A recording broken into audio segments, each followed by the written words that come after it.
To embark on this two-legged playoff for a place in League A in the next round of the Nations League. Scotland, of course, doing very well to get to this point, to finish third in their group.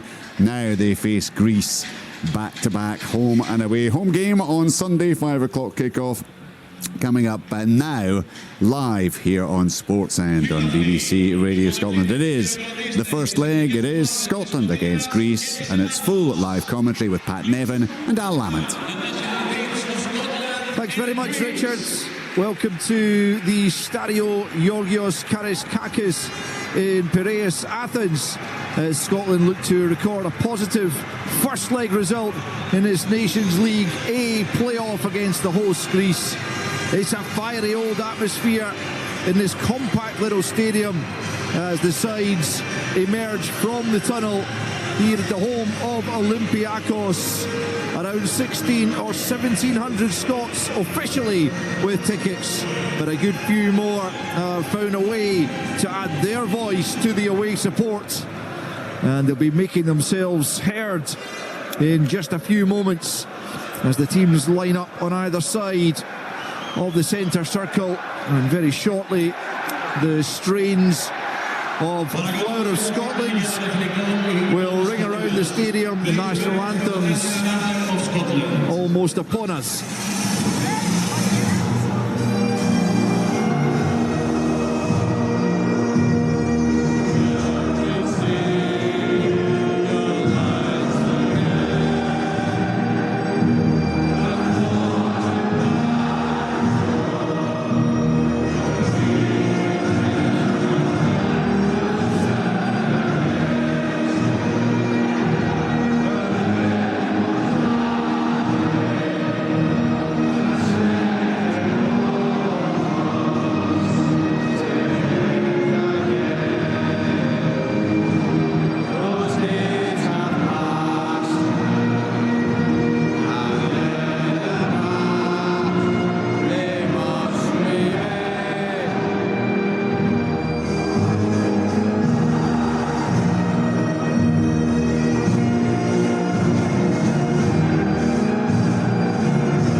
Was so tuneful. Do you know what? It was noisy over there, but I wish they would turn the volume down. We could have it better. And now the Greek national anthem.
The passion of these home fans, around 30,000 of whom have gathered this evening, hoping to see their side continue the good form that has brought them here, winning 6 of their last 7, including a 2-1 victory at Wembley. Indeed, their only Nations League defeat came against England across the city here in Athens. But Scotland have picked up themselves recently, and they're aiming to avoid this League A stint being a one-campaign wonder, a 3-game unbeaten spurt, including wins over Croatia and Poland, to bring them here for a 2-match showdown against Greece. The sides almost finished the formalities pre-match. The Scotland team in their navy kit lining up for the team photo with Craig Gordon all in luminous yellow as he makes his 80th team appearance for Scotland at 42 years of age. Greece are all in white tonight as they themselves gather for the assembled photographers, and the match officials just await the Greek captain Andy Robertson, already patiently waiting on the halfway line to go through the exchange of pennants and the coin toss with our match referee Tobias Stieler of Germany. All the officials from Germany, as Petros Mantalos of AEK Athens, the 33-year-old midfielder, joins Robertson in exchange of the pennants, and we are almost ready to get up and running. It looks like the teams are going to change ends, a relative novelty in football these days. It's getting much bigger in England, much bigger. Long overdue. I mean, you do not want the home team to feel comfortable in any way. So if you're the away team and you win the toss, turn them around. Always do it, annoys the fans, and that's exactly what you want to do. Absolutely. It will be Scotland then to kick us off here in a momentous match. A huge evening here in the Greek capital. 9:45 local time. The weather has been pleasant, but certainly the temperatures have dipped considerably, certainly into single digits as we prepare to kick off here. Black skies above us, really good atmosphere inside this stadium as McTominay goes back to John Souttar, and Scotland immediately launch the ball long in search of Shea Adams, but Greece are picked up, and it's Lazaros Rota, the right back, playing it forwards. Kenny McLean bundled to the ground, and after a fashion, the referee does point for the free kick to Scotland inside these opening few seconds. And Scotland will get the free kick to be taken by Grant Hanley. Actually, he's leaving it to Andy Robertson. Just a quick opportunity, Pat, to just ask you about the inclusion of Grant Hanley, who's barely played for League One Birmingham. The other options there, like of Scott McKenna, who's playing relatively regularly in La Liga with Las Palmas, as Scotland tried to come forward, but McTominay dispossessed with the assistant referee's flag for a free kick to Scotland in a decent area. But quick thoughts on Hanley? In the simplest terms, that back four has done very well in the last 3 or 4 games. So why change it? And I don't think it's anything more complicated than that. And Grant Hanley, time and again, I've watched him, you thought, wait a minute, you've not been playing regularly with your team. You're getting on a little bit in comparison to some of the others. Maybe you should be rested. And then he's had a cracker of a game. I think that's what Stevie Clark's thinking, and that's what he's expecting today. Well, he's joined the Scotland attack as we've got a free kick here on the right-hand side, swept in by Gilmour. It's not a bad ball, it's nodded back the way, but the referee spotted an infringement inside the Greek penalty area, and so it will be a free kick to the host. 90 seconds played here. It is Greece 0, Scotland 0. Intriguing to see the way the Greeks started the game. Scotland tried to hold the ball, and a couple of kind of almost cynical fouls straight through the back of the Scotland players, as if to say, right, we'll see what you're made of. Are you up for this tonight? Well, I suspect the Scotland players will be. Interesting to see the way Scotland are lining up. It almost looked like a 4-4-1-1 or a 4-4-2. Yeah. Because you're suggesting to McTominay to get as high up the pitch alongside Adams as possible. Yep, Ferguson playing to the left of the midfield. And here's McGinn on the right-hand side, sweeping up to the halfway line. Ferguson the target. It's over him, but Adams is a good header out to the left-hand side for his captain Robertson. Swings the ball forward in the direction of Ferguson once more, but it's picked up by Greece, who come forward down the right-hand side. It's Masouras, but he's stopped in his tracks by Grant Hanley, out for a throw-in. Deep in Scots territory, which the Greeks take quickly, but in steps Ferguson, knocks it out of play. The Bologna midfielder back to full fitness after a long period out injured, and terrific to see him back fit, playing, and in a Scotland jersey. There are a lot of people have been keen to see him, having really made an impact in Italy. Here come Greece forward, but a good challenge again by Hanley, picked up by McLean midway inside his own half, knocked back by Gilmour to Souttar just inside his own penalty area, and then played to the right once more. to Gilmour of Napoli, brings it up towards the halfway line, unchallenged, looking for options, turns to his right and plays it to Anthony Ralston. Back once more with Gilmour, still inside his own half, then plays it back to Grant Hanley, who's just a few yards outside his penalty area. To his left is Andy Robertson, and then back once more with Hanley. Hanley for Gilmour once more. Steps up towards the centre circle but checks back and rolls it back to his goalkeeper Craig Gordon, who immediately leaves it to Grant Hanley. The Greek fans, as you can probably hear in the background, being frustrated by this early Scots possession, not going anywhere, trying to draw the Greeks out. They're still at the edge of their own box. Back to Gordon it goes.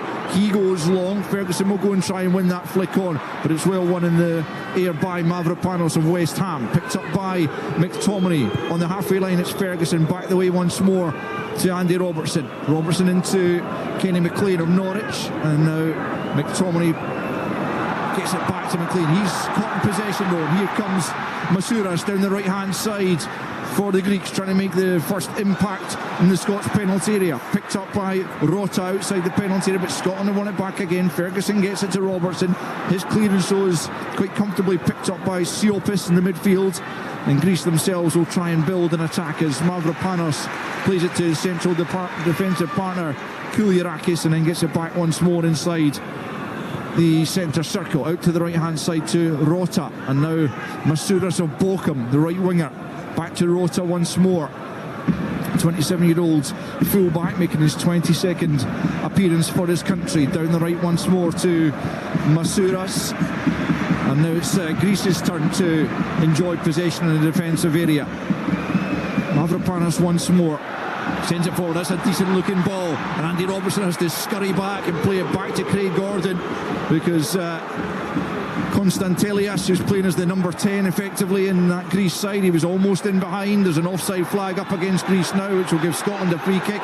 But that was the first sign of any danger, as Konstantelias of PAOK almost made an impact at the back there for Greece. Yeah, but Andy Robertson read it very, very well. I think Scotland would be delighted with the way they've started the game. They had most of the possession in the first 3 or 4 minutes. Yeah, Greece are going to have some of it as well, but there's a real comfort on the ball.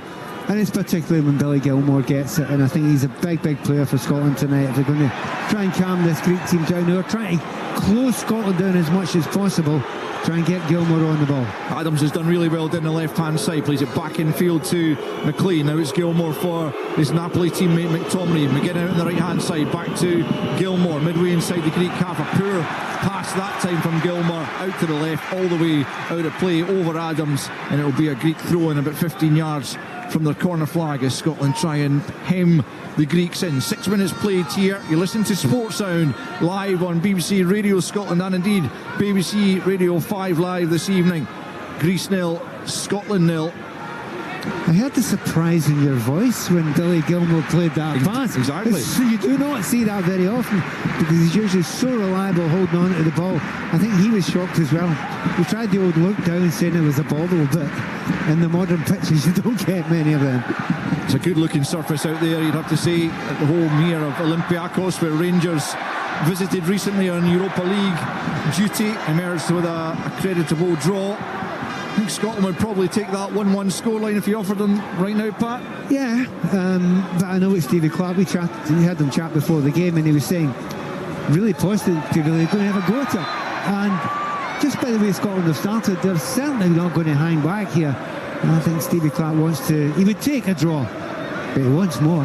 Hanley penalised for wrapping his arms around Ioannidis, the striker, and the Greeks have a free kick which has been taken. They're just inside the Scottish half as Rota plays it back the way though to Mavropanos.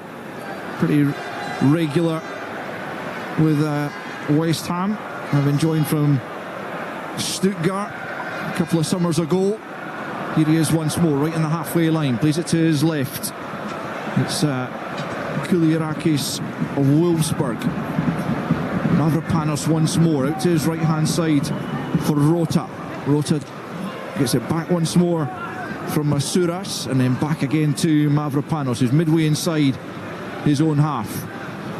Just like Scotland were doing, the Greeks trying to entice Scotland forward before they can spring into attack themselves. It's Konstantelias of PAOK, the 22-year-old, promising young midfielder. And now picking up on that left-hand side, it's Tsimikas of Liverpool, well known to all our listeners. It's played into the Scotland box. Across goes John Souttar to try and track the run there of Ioannidis, and he's actually shepherded the ball out of play. Ioannidis couldn't keep it in, and it's out for a Scotland goal kick. 8.5 minutes on the clock. Greece 0, Scotland 0. And it's very, very clear these are two incredibly well matched sides. There is not a lot between these two sides, playing kind of similarly as well. And it is those sorts of games where you're expecting either the odd mistake or the odd moment of brilliance is going to make the difference. But at the moment, bit of a stalemate. No great chances really so far for either side. Indeed. 9 minutes played as Craig Gordon launches the goal kick left-footed over the halfway line up to John McGinn. He can't bring it under control. Under pressure there from Tsimikas, who he'll be well acquainted with. Well, we had a chat before the game about the adaptability of some of the players. And John McGinn's playing as a kind of right winger. And of all his positions that he plays, I think that's the one he's least suited to. And maybe not quite getting the best so far out of John McGinn in that position yet.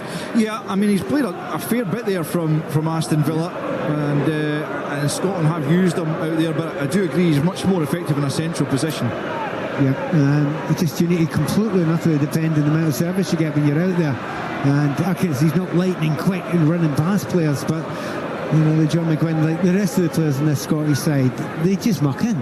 If they're asked to go and do something that's slightly out of the comfort zone, they'll do it.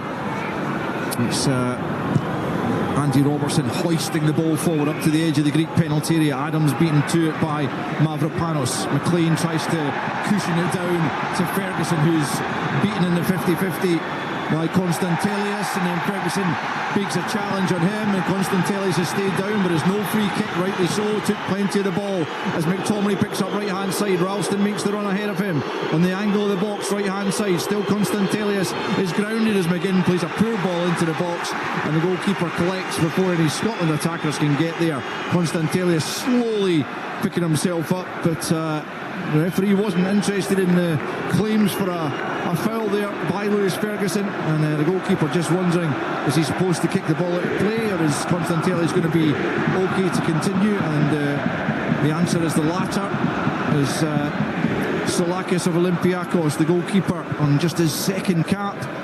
I think you were surprised at that part, as I was, that he was selected, but he's getting his chance here in this big game as Greece come forward through Rota from the right back position for Masouras now on the right hand side, back in field to Rota, but 30 yards from goal, out to advance, and then plays it in field. Chance here potentially for Greece, but McGinn steps in and gets it to Adams midway inside. The Scotland have a poor pass there from Adams, but McGinn, as he so often does, uses his physicality to keep a hold of possession and brings Scotland forward, and then McTominay's fouled, and you can hear the reaction of the Greek fans. They already feel that's 2 or 3 decisions gone against them. Yeah, they do that, but they're absolutely 100% wrong. Constantelius went down there and laid down for about a minute on the ground. There was a square root of nothing wrong with him. He was acting, he was cheating, nothing more than that. Referee's done a great job there. Let's hope he continues through the game, not falling for that and not falling for the pressure he's been put on. Hey, I don't blame the fans for it. That's their job. But it was an absolute nonsense. There was nothing wrong with it. Great switch of play by McGinn here for Robertson, advancing towards the Greek box. It was away from Masouras, back the way to Kenny McLean, midway inside Greek territory. A lovely ball back to Robertson, crossing opportunity. Low ball in, cut out by Mavropanos at the near post. Away by Rota, only as far as Gilmore. Back out to the left. Too much on it again from Gilmore, though Robertson can't keep it in. That's a couple that have gone astray from the Napoli midfielder in the early stages here. 12 minutes in, Greece 0, Scotland 0. Oddly enough, Billy Gilmore does look a little bit rusty, two passes that normally he'd pick out easily, almost without looking. But very interesting to see for Scotland that Andy Robertson getting up the pitch the way he does when it is very, very best. And that time one super cross in. Sadly, no Scotland players there at the near post to get it. Yeah, Billy Gilmore has come back into the Napoli squad, started the last 3 for the second place side, including the 0-0 draw with Venezia on Sunday, having been used pretty sparingly since about November, but he shouldn't be rusty, certainly, having started those 3 games, but not quite the accuracy with the passes we've come to expect from the former Chelsea man. There's Mavropanos out to the left-hand side to Kouliarakis, brings it up to the halfway line before firing it forward, looking for Masouras. Might just be in behind Grant Hanley. There he goes down just inside the penalty area. No contact from Grant Hanley as Ferguson keeps the ball in on this near side, but I just thought Hanley had let him get wrong side, took a chance there.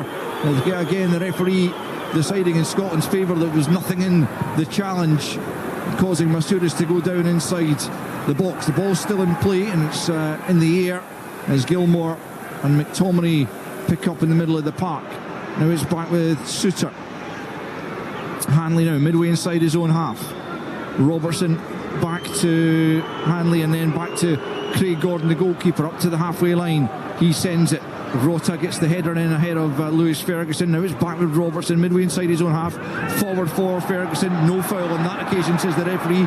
Wags his finger to indicate that as the ball's played forward, but to no avail for Greece, and Craig Gordon comes out to collect and immediately bowls it out as Scotland tries to come forward. 0-0 after 14 minutes as Hanley picks up possession midway inside his own half. Now it's Gilmore edging forward, good pass into the feet of McGinn, and now it's Ferguson, spins 360 inside the centre circle and then leaves it to McLean. It's not a great ball to McGinn, who had to stretch, tried to force it out to his left hand side to Andrew Robertson. No chance he was ever going to get onto that, and it's out for a Greek throw-in just down in front of us midway inside the Greek half. Played down the right hand side. Masouras is in behind Andy Robertson here just at the edge of the area, gets it back here on the right hand side. It's a lovely ball to the back post, good defending from Ralston. Still a danger, not entirely clear, then the ball is knocked away from John Suter as the Greeks again howl for a penalty. Never any danger of there being one, but all of a sudden after 15 minutes Scotland under a little bit of pressure there. A little bit of pressure, didn't lead to a chance. Ralston, absolutely magnificent defending there.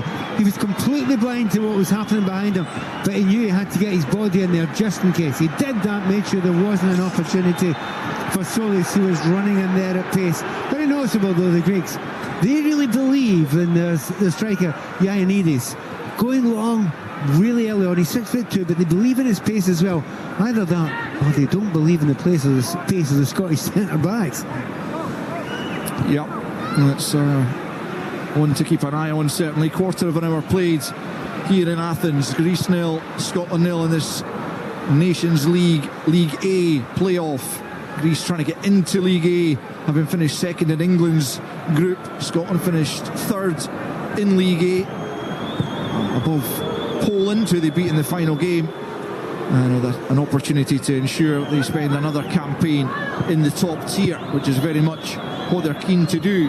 Scotland in possession inside their own half, not in a particular hurry. I should mention actually there are 7 players and they're all in the starting lineup for Scotland who are on yellow cards coming into this one. I was actually under the impression that the yellow cards from the Nations League themselves would be wiped out coming into this playoff, but it's not the case. And so we've got Ralston, Robertson, McTominay, Hanley, McGinn, Gilmore and McLean all in a tightrope. If they get booked in this one, they will miss the second leg at Hampden. I think there's 4 players in the Greek starting lineup in the same position: Solis, Konstantelias, Tsimikas and Siopis. Was a chance potentially here for Scotland on the right hand side. Ferguson almost in behind, and the ball's knocked out for a corner kick though, and the Scots will send Hanley and Suter forward as they look to make the breakthrough. 17 minutes gone, Greece 0, Scotland 0. Well, brilliant blindside run there by Lewis Ferguson. He found it hard to get into the match without the play.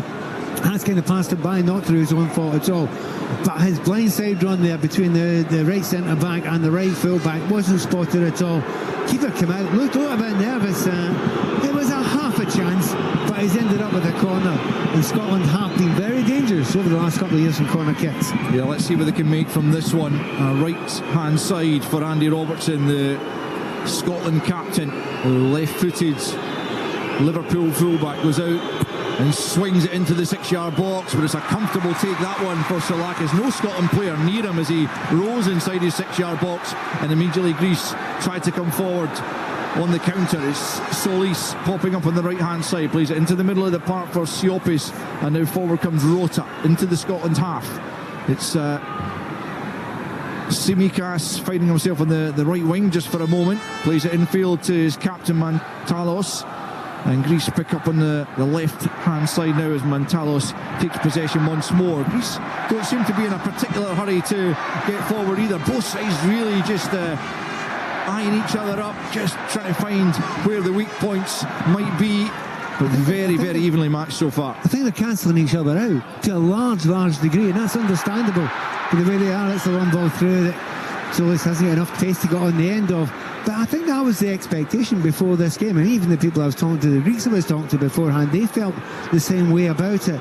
But Scotland, there's certain players Scotland have to get on the ball, as I said, have to make sure they can control some of the play through. Gilmore, that's part of it. But you want to try and get the very best out of the players like McTominay, who's had very little to do, and he's been very important for Scotland of late.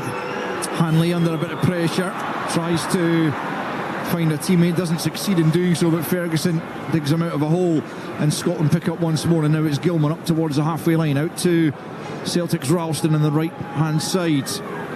He's not featured all that often for Celtic of late, but he started now 11 in a row for the national team.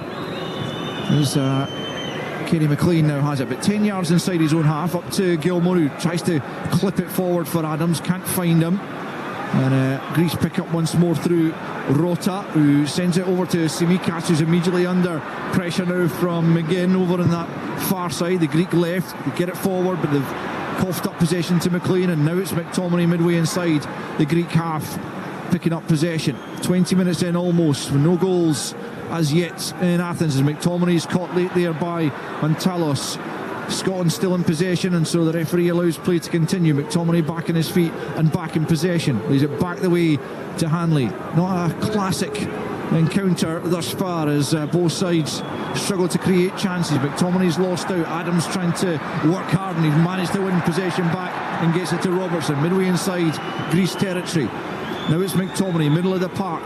Ralston's out to his right hand side, still McTominay. Now it's Ralston in line with the penalty area, out on that right flank, coming in towards the angle of the box, sends it in on the left foot.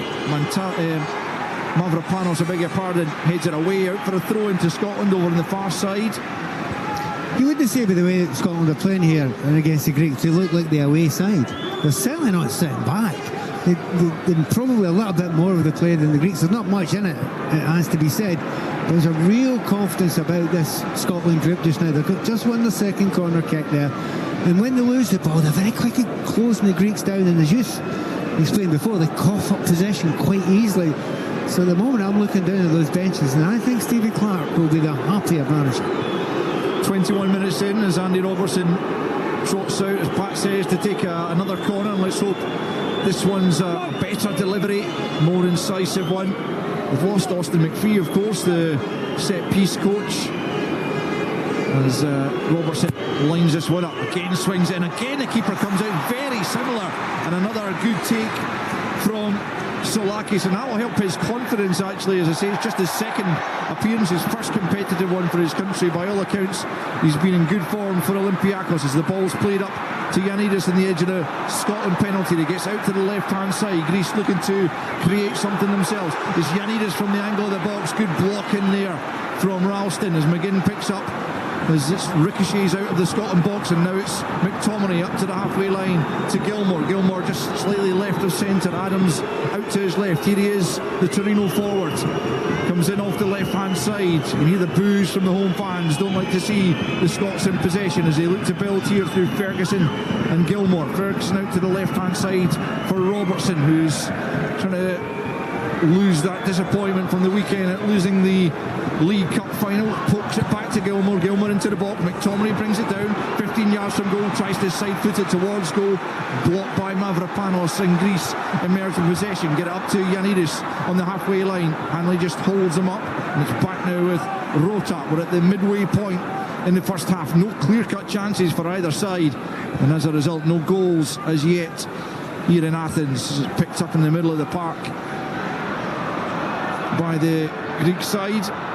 Konstantelias coming deep to pick up possession, and now it's Mantalos of AEK Athens, the 33-year-old, captaining the side tonight.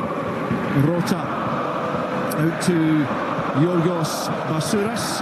the right winger, plays it forward for Ioannidis, forced out to the right hand side. Hanley keeping an eye on him. Back now with Rota just inside the Scotland half, and Ioannidis picks up possession once more. Fires a dangerous looking ball in. It's knocked away initially by Ralston and then helped on by Andy Robertson, just out of play on this near side. It'll be a Greek throw about 20 yards or thereabouts from the corner flag on the right hand side, and the scoreline remains Greece 0, Scotland 0.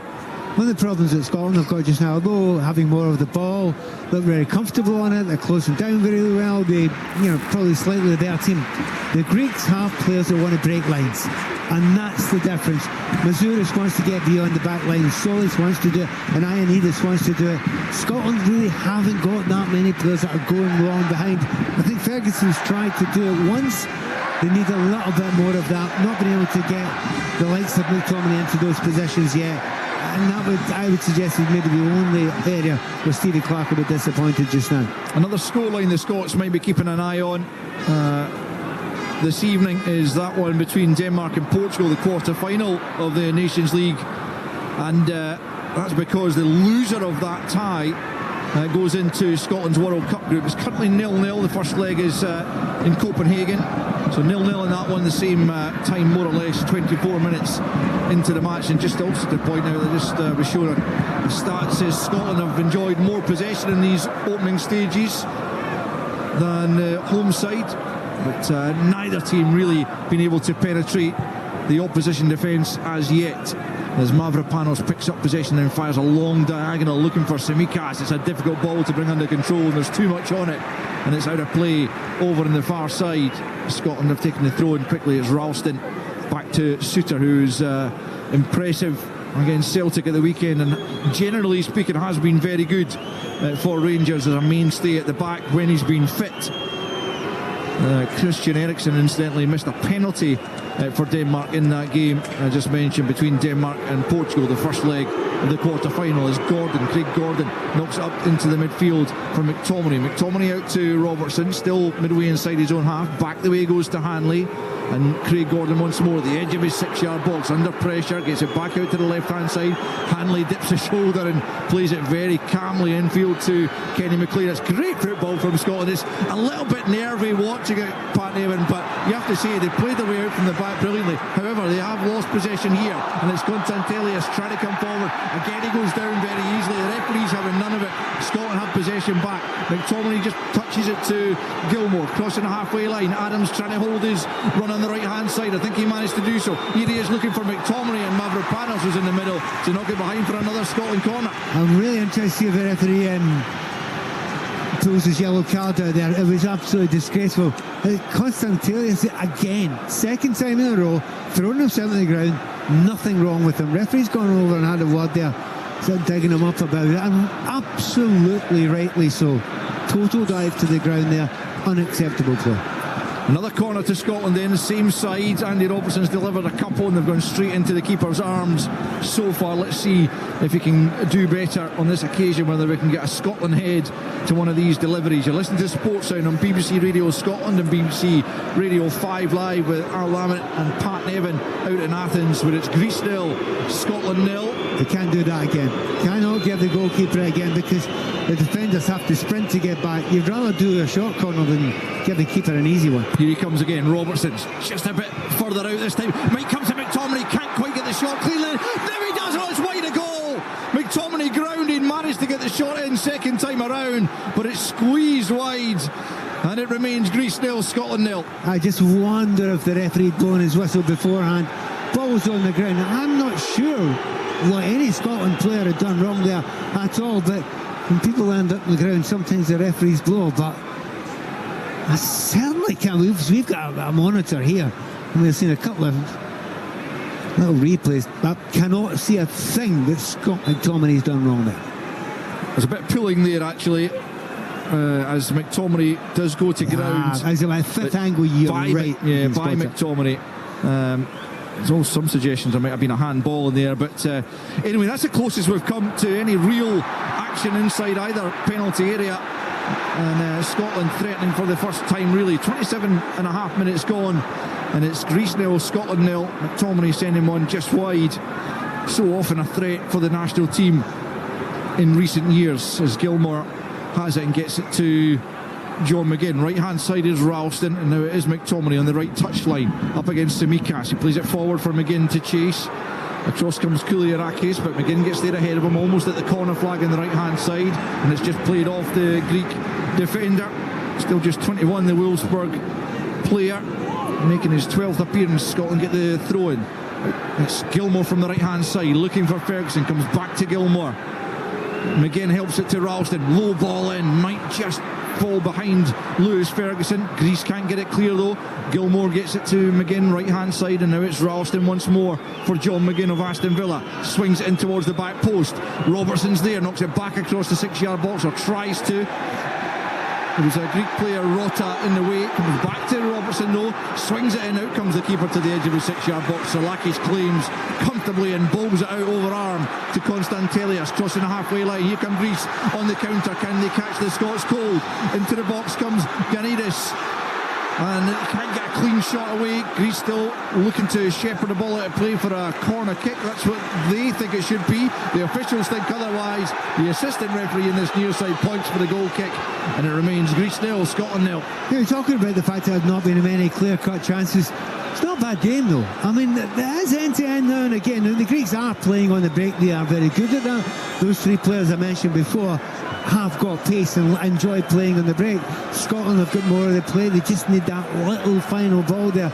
But the game is pretty much end to end, and it's played in a fairly good spirit most of the time, other than one or two dives from one or two Greek players. But yeah, it's been a good game. I do think the attitude of the Scottish midfield, they're biting into tackles and getting close. That is something that you've got to do when you're playing away from home, so that you can get that little bit of breathing space once you get to Hampden Park on Sunday afternoon.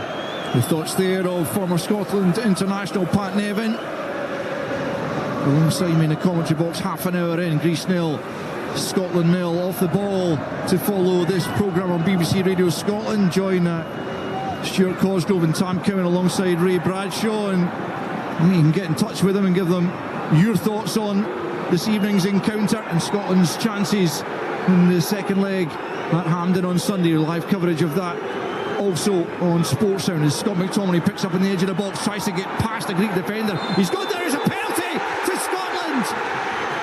Didn't look clear cut to me, and it will be reviewed by the VAR, but the referee has pointed to the spot as McTominay goes down just inside the box, and Scotland might yet get a big chance here to take the lead. Do you know what? It's a really close call. The VAR must look at this. My first thought was very much like yours. I thought McTominay slipped slightly. I think McTominay actually fouls the opponent. I honestly think that's the case. If you have a look at this, McTominay goes for the ball, hits the player, hits the ball and goes through and hits the player. I do not think this penalty kick will stand. I really don't. Yeah, I tend to agree, Pat, having looked at these replays that we're seeing here. I think McTominay makes contact with Rota's foot, and but you called it right away when you're doing the commentary. You weren't certain about it. I have to say, I wasn't certain. We're in a very good position here. We're down towards that end of the ground. We'll have lots and lots of angles, which you should have, but for me, almost every angle shows the same thing. The only thing I would say about this, Pat, is there enough in it for VAR to overturn it? Is it a clear and obvious error? Well, there's contact. There's contact. But I'll tell you right now, we're going to be fair-minded this, and I'm going to be fair-minded about this. I'd be stunned. And he's going to give it. I'm not going to argue with him.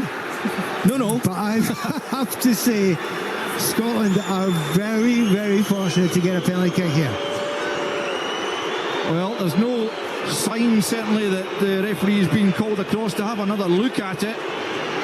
We don't have VAR in our ear, which we sometimes do on these occasions, but so I'm not entirely sure what the communication is between the officials. But at the moment, Scott McTominay is lining up as if he is about to take a penalty kick here in Athens. Listen to the boos round this stadium as Scott McTominay is indeed going to get the chance to give Scotland the lead from the penalty spot. Up he steps and scores! And Scotland have the lead after 33 minutes in Athens.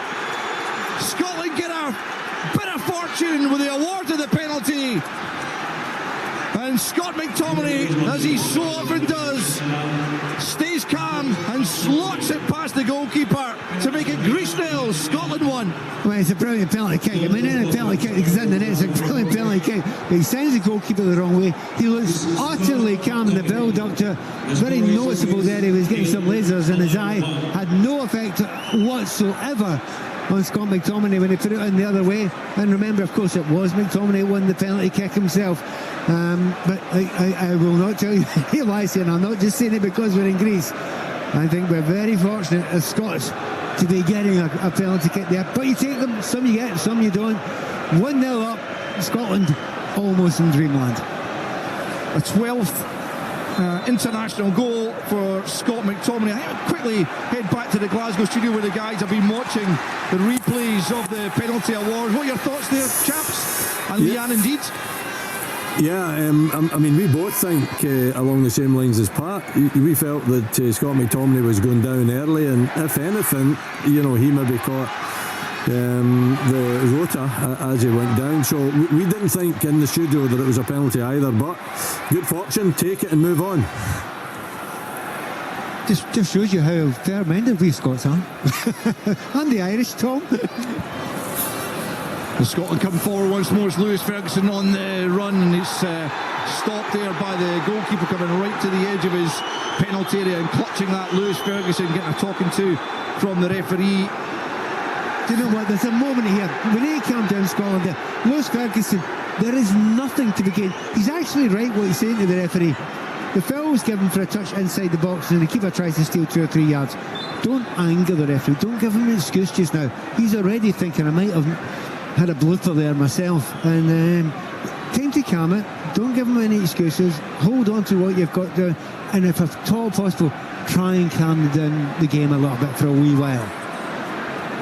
So Scotland have the advantage in the Greek capital, and it's a brilliant start. It was really the first opening in the game. There had been no test for either goalkeeper up until that point, but Scott McTominay maybe a little bit fortuitous in terms of the award of the penalty, but absolutely no question about the quality of the strike from 12 yards out, sending the keeper the wrong way right into the side netting to the keeper's left.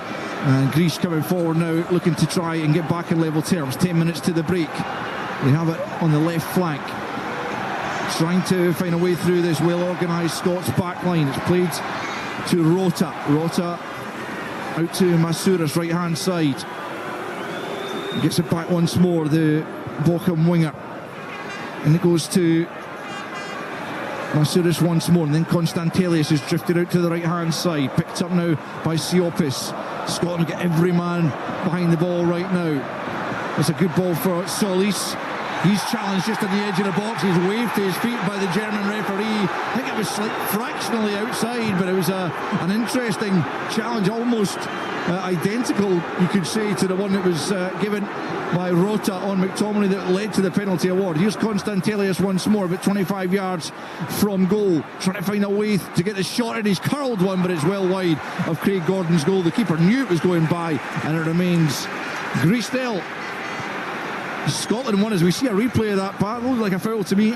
Yeah, at the moment he's dived in, he's caught him again. You're absolutely spot on there. I have to say, I thought he was diving. Well, he did dive after the touch, but there is a connection there. But, you know, they're almost enemies, the Greek players, because there was so much diving early on with no contact, which the German referee spotted. He's got an attitude towards some of the Greek players.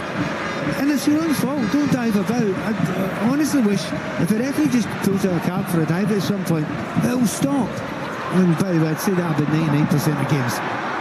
It's refreshingly strong refereeing, you would have to say, with the home crowd very partisan, as you'd expect. But he's not fallen for any of the Greek tricks thus far, albeit that wasn't a trick. That should have been a foul to them on the edge of the Scotland penalty area. So Scotland have got the benefit of at least a couple of decisions, we feel, in the last few minutes, not least the penalty award. But we'll absolutely take it right now. 7.5 minutes to the break. Greece 0, Scotland 1. You listen to Sports Sound on BBC Radio Scotland and BBC Radio 5 Live. Live coverage of the Nations League League A playoff first leg. Second leg to come on Sunday at Hampden. as Koulirakis brings Greece forward just inside the Scotland half. Greece have toiled to really create any clear-cut opportunities. Adams goes to ground. The referee again wags the finger to say no free kick, and forward comes Konstantelis. It's up to the edge of the penalty. It's a good ball in, met by the head of Ioannidis, who is a towering striker, but he couldn't climb high enough to head that one on target. And it heads high over the crossbar of Craig Gordon, and it remains Greece 0, Scotland 1. Scotland will be put under a little bit of pressure now. You'd absolutely expect that. And right now, they've pushed forward a little bit. Scotland will have to play in the break just a little bit more. I would say one thing about one player, Scott. We've not mentioned Che Adams a little bit. I think he's been fantastic in this game.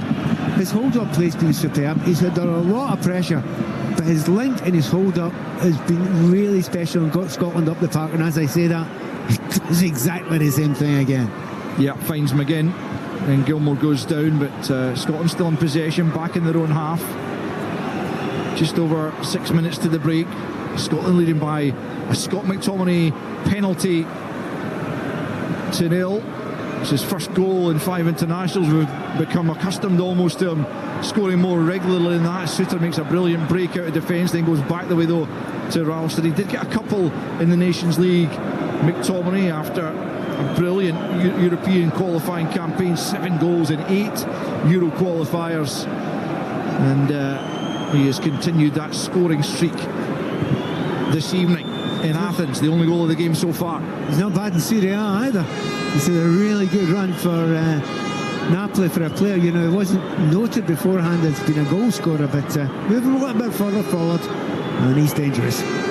Absolutely, 7 goals in 28 for Napoli since the move there in the summer, as Suter plays it forward to McGinn, who goes down, not fouled in the referee's views. Greece pick up on the edge of the box, and it's a poor effort there from Masouras onto the left foot from about 25 yards out, but well off target. 5 minutes until the interval. Greece 0, Scotland 1. Yeah, that time John McGinn goes down. I think he goes down far too easily there.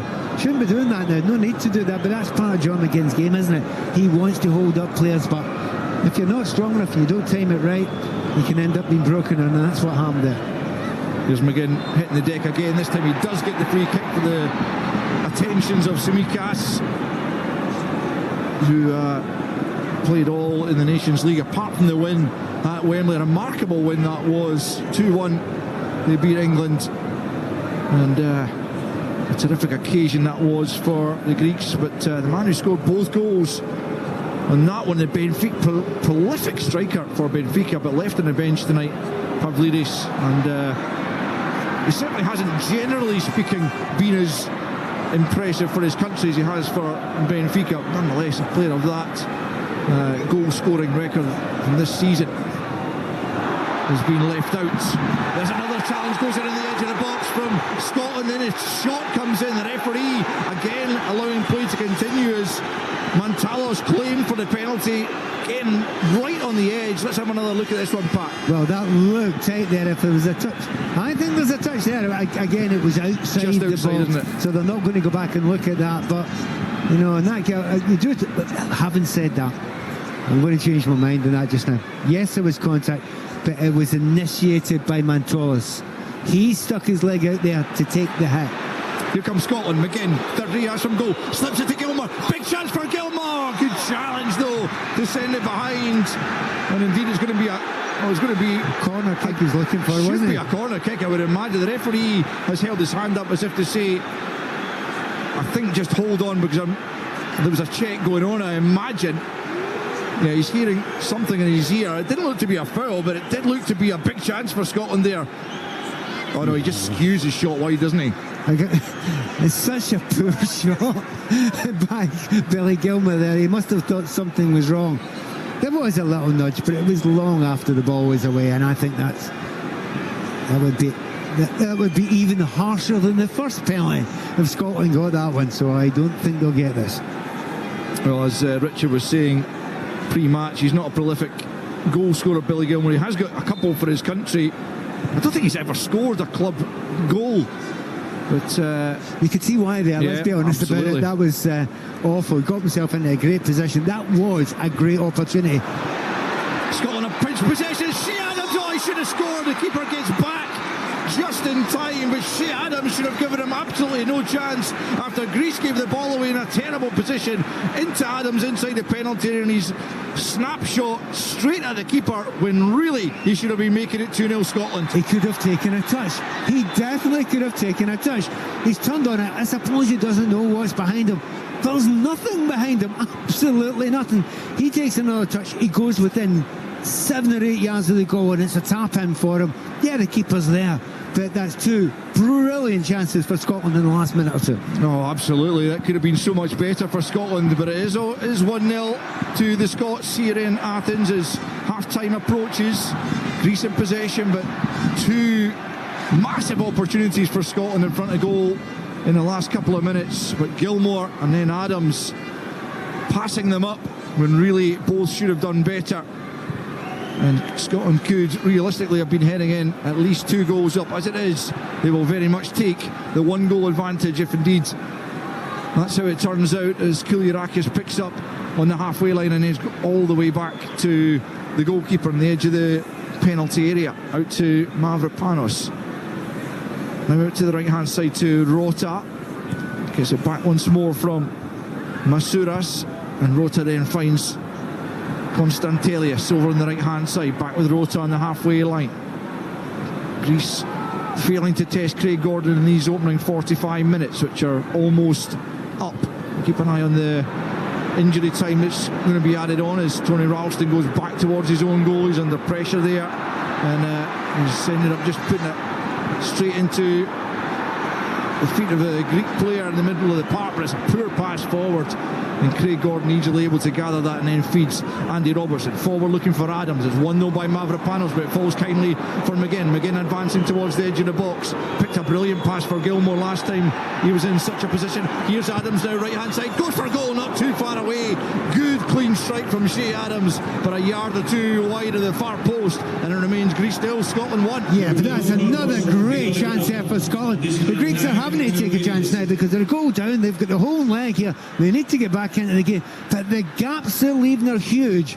With 2 extra minutes just about to be added just now, those gaps are leaving at the back. McTominay's finding areas in there, Gilmour's finding areas in there, as is John McGinn as well. If Scotland keep on playing like this, they can score another goal.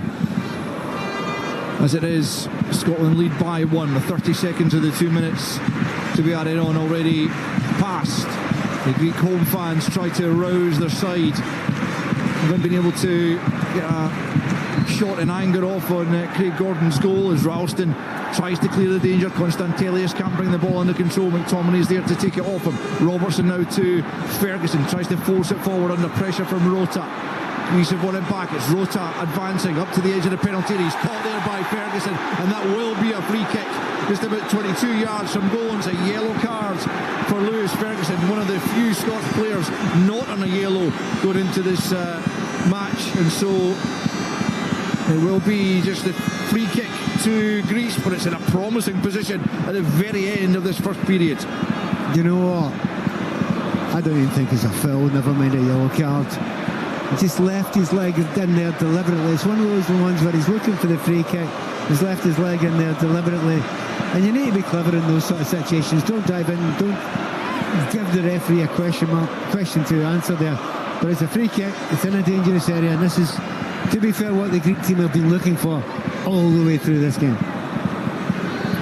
Tsimikas has come across. It's just right of centre, 24 yards from goal. There's a 4-man Scotland wall just inside the penalty area as Tsimikas and I think Solis stand over at the right foot of Solis or the left of Tsimikas. It will be Tsimikas to curl one just onto the roof of the net. Craig Gordon dived, not sure he was going to get there, had it just stepped under the crossbar, but the Liverpool defender couldn't hit the target, and it remains Greece nil, Scotland 1. Yeah, well, Craig Gordon will argue with that. It would suggest that he thinks he was getting there, but you're absolutely spot on. It was a very, very decent looking free kick. It was dipping down, just not quite dipping enough there, and Scotland can breathe again. Goal kick then to Scotland. We've gone beyond the 2 minutes initially added on at the end of this first half. Scotland leading by Scott McTominay, penalty to nil, and there goes the half-time whistle. Scotland being the more threatening side, and they have got the breakthrough. After 31 minutes, McTominay was challenged by Lazarus Rota inside the penalty area. It looked to us as though McTominay actually initiated the contact inside the area, but the referee pointed to the spot. He wasn't asked to come over and review it by VAR, and so the penalty stood, and McTominay absolutely no doubt as he sent the ball beyond Konstantis Solakis in the goal to give Scotland the lead. There then came a flurry just before half-time of massive Scotland opportunities to add to their advantage, but Gilmour sent a shot wide from a great position. Adams shot straight at the keeper when he should have hit the back of the net, and then Adams once more on 45 minutes firing just wide, having been set up by him again. And then just in the stroke of half-time, Kostas Tsimikas of Liverpool sent a free kick from just outside the box onto the roof of the net. Greece's best opportunity, but they couldn't hit the target. And so at half-time in Athens, it's Greece 0, Scotland 1. Scotland in the UEFA Nations League. It's absolutely brilliant from Scotland. This is Sports Sound From BBC Radio Scotland.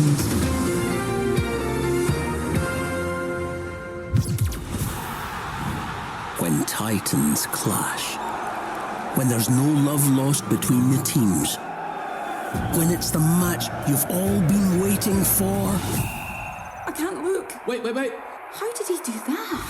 Nothing brings us together like great TV. And a TV licence covers you to watch all TV channels, so you can share in the excitement of all sorts of sports. It also funds everything you love from the BBC, including iPlayer and live radio, like this.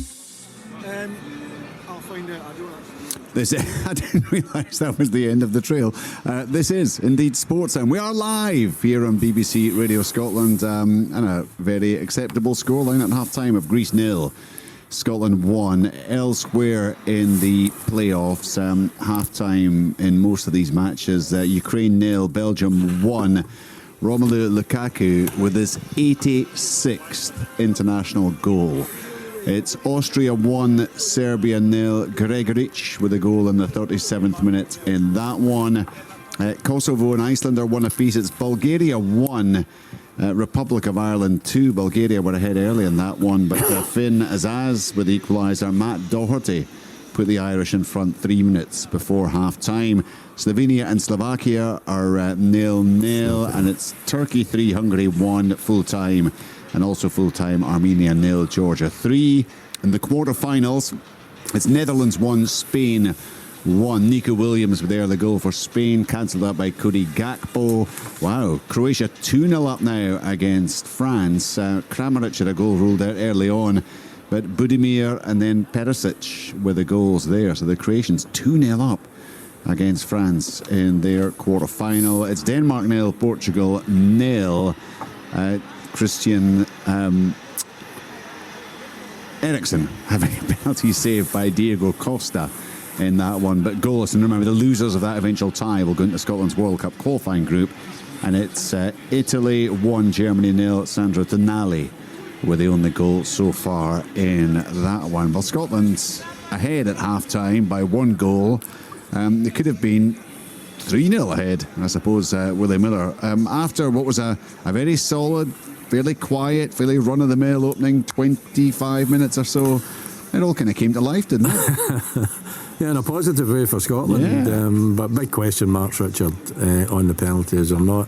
Yeah. It looks as though McTominay's actually stretching for the ball. I think he's trying to wrap the outside of his right foot round it. He's going down. He's already going down. He's kind of slipped, hasn't he? Yeah, and Rota's come in, and it's barely he's just tried to, I think, just pinch the ball, but the way that McTominay's put his leg the other side of the ball towards the defender, there's minimal contact, but he's already on his way down, and he's not in any control of the ball either. So listen, why doesn't VAR get involved in that? I don't know. We'll take it, and we'll take it all day long. It's a good break for Scotland, and then they've had 2 great opportunities, both for Che Adams, and really the first one he should have done much, much better. Poor clearance by the goalkeeper. Why he rushed it clear, and I had plenty of time, no one near him, and see Adams could take a touch. Pat was right in his assessment of it, and it was a weak effort from him. His second opportunity was quite a decent strike, just off target. But we felt that it was an awful frantic game at times, where they barely calmed down to take a breath. Everything was done very quickly, 100 mile an hour, back to front. Scotland had the better of possession, there's no doubt about that. They controlled more of the game in the first half than Greece did. They created the opportunities after the penalty, but not great quality before that, I didn't think, from either team. I think a lot of slack passes, a lot of missed-time passes, not accurate passing, didn't link particularly well. Neither team linked particularly well. But listen, it kept, it kept your attention, that's for sure, because it was so fast and it was going from one end to the other. But listen, Scotland deserved to be in the lead, I think, after the penalty and the two opportunities that they had, and the fact that they've had more possession and looked the more likely to score. Constantelius had a shot wide, Tsimikas with that free kick at the end, which was just over the bar, but actually Craig Gordon absolutely had that one covered. There was no issue there, and that's been pretty much it. Over the piece, Leanne, pretty happy with the way Scotland have performed? Yeah, delighted, Richard. I think there's been a lot of energy put into the game. It's nice to see a Scotland side coming out and looking to win games, getting after the game. It's been very transitional, as Willie's mentioned. I think both sides, it's broken down at points when they've looked to try and get from A to B, just perhaps a little bit too quickly. It's a bit of cat and mouse at points, certainly, and it felt like it was just going one end to the other. But I think Scotland have certainly had far more control in the game. I think when you look at the stats across the board, I think the only one that I've looked at that I've seen that Scotland have not come out on top is aerial duels. They've only won 25% of them, but I'm not that interested in the aerial duels. The XG for Scotland is a good one at 1.49 and Greece down at 0.4. So I'll be delighted if it stays like that in the second half and Greece don't get a sniff. I think Scotland have been pretty dominant. They look as if they're enjoying the game plan and the way they've set up and with the personnel. Billy Gilmour certainly getting a good space as well, and just without that slight nudge in his back, maybe would have get the shot on target. But it probably just shows you that Billy Gilmour's not that used to being in those types of positions as well, not expecting the contact as he enters the box. But Scotland, they've certainly had chances. It's been enjoyable. It has been an enjoyable game to watch, as I say, because it's nice to see two teams getting after it. Greece certainly far too theatrical, and Pat's nailed them in commentary, which is absolutely grand to hear. But no, you just don't want to see that at this level of the game, trying to con the referee. Scotland have obviously come out on top with the penalty. I've watched hundreds of VAR moments in the last number of seasons, and if I was going to call that on a Saturday on Sports Sound, Richard, I would have definitely assumed that it would have been overturned. But Scotland coming out on top and favourable with that decision.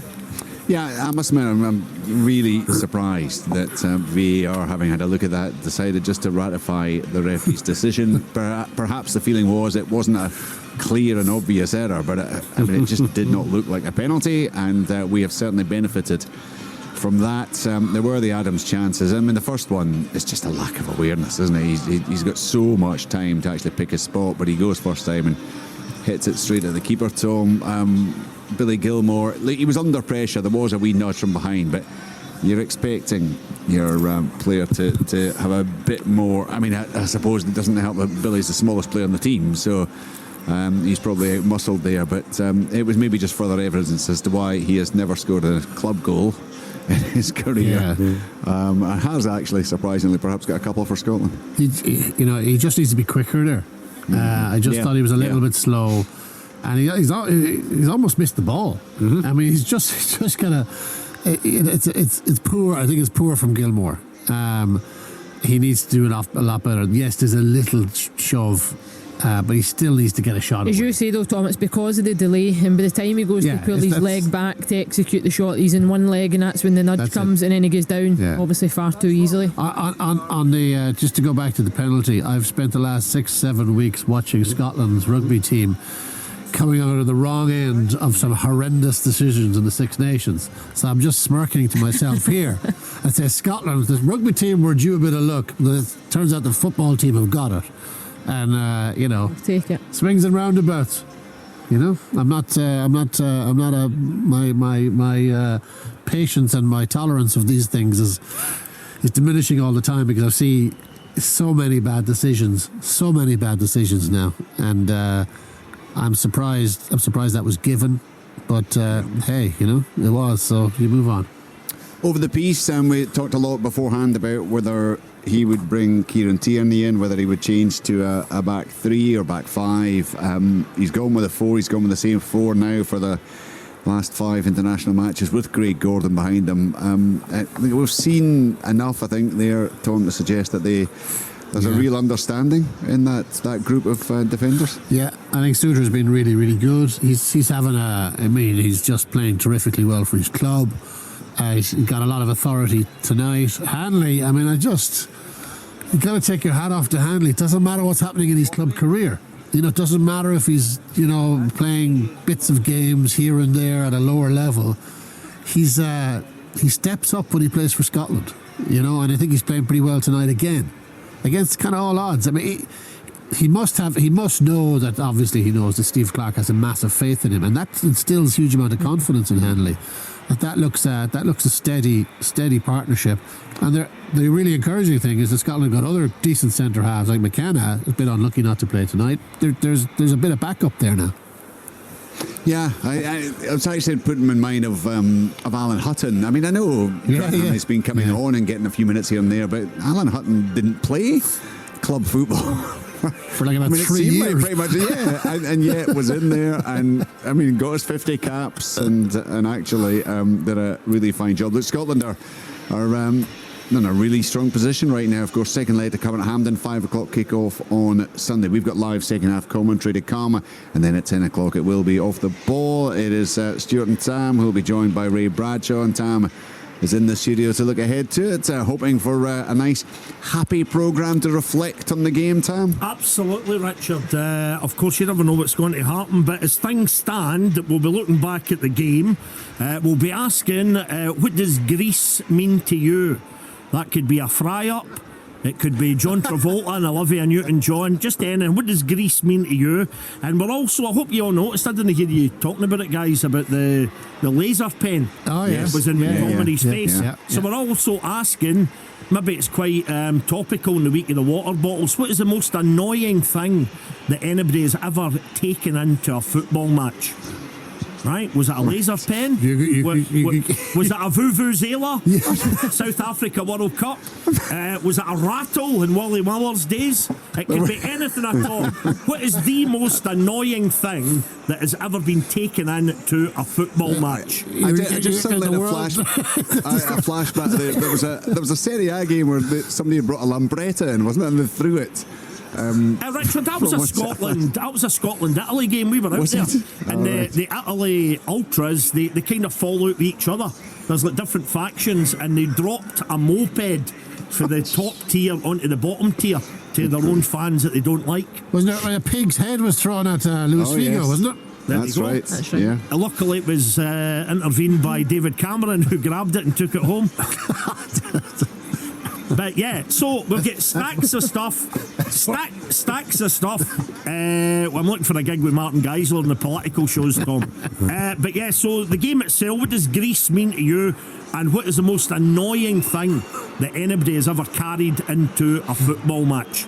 It's going to be a great show if it stays like this. Looking forward to it. Tam and Stuart will be joined by Ray Bradshaw. They'll take you through from 10 o'clock until 11:30. It has been a very acceptable first 45 minutes for Scotland. Big chances to increase their leads even further, but they do have that one goal. Scott McTominay scoring from the penalty spot. Took it very well indeed for his 12th international goal. So we will get more, of course, from Willie Miller, Leanne Crichton and Tom English a little bit later. Right now it is time to set back and enjoy second half commentary from Greece with our commentary team of Pat Nevin and Al Lamont. Welcome back to Stadio Georgios Kariskakis as the two teams re-emerge for the second half, and Greece are going to make a change, and the change is the introduction of the 17-year-old Kostas Karetsas in place of Georgios Masouras, who had been playing on the right flank. So let's see if that's a straight swap. This young man, a lot expected of him in the future. This is his first time in the squad, his debut this evening as we get back underway. And so Greece hoping that this young wonder kid, who actually represented Belgium at various youth levels, including under-21s, and was on the bench against Scotland under-21 back in October. But he was born in Genk, where he still plays. But he has declared for Greece for the senior national setup, and he's on the pitch now, and it's Greece coming forward on the left flank. Tsimikas gets to the byline, tries to pull it back. In the way though was Kenny McLean, who sweeps out to this near side Greek left. And I have to tell you, the Steadicam operator just took a wonderful touch there as it was knocked out of play and played it straight to Tsimikas. So I wonder if it might be a call up awaiting him in the future for the Greece national side. I'll tell you that is some touch, that a steady cam. It's hard to walk with these things, knowing where the ball is. That is well, he's up for man of the match at the moment in time. As I say that, Ferguson's going down, he's got a little hit. Was he caught? Yeah, he was caught, but it'll be fine. Yeah, Scotland free kick. The steady cam operator getting an applause from the fans just down below us, and a big beaming grin acknowledges that he's quite proud of himself, I think. Rightly so, absolutely rightly so. I mean, good start from Greece at the start of the second half. I think you expect that. They're going to try and put on as much pressure as they possibly can just now, but Scotland will have to cope with that for the first few minutes. Here's McGinn going down the right-hand side, though. He's done really well. He's got into the penalty and then he's dispossessed. There's a Scotland player down off the ball. It's Ralston. As Greece pick up possession, go back to the centre-back Mavropanos. Ralston's in a bit of pain down there. He's not a player who ever stays down for nothing. And back up he gets to his feet.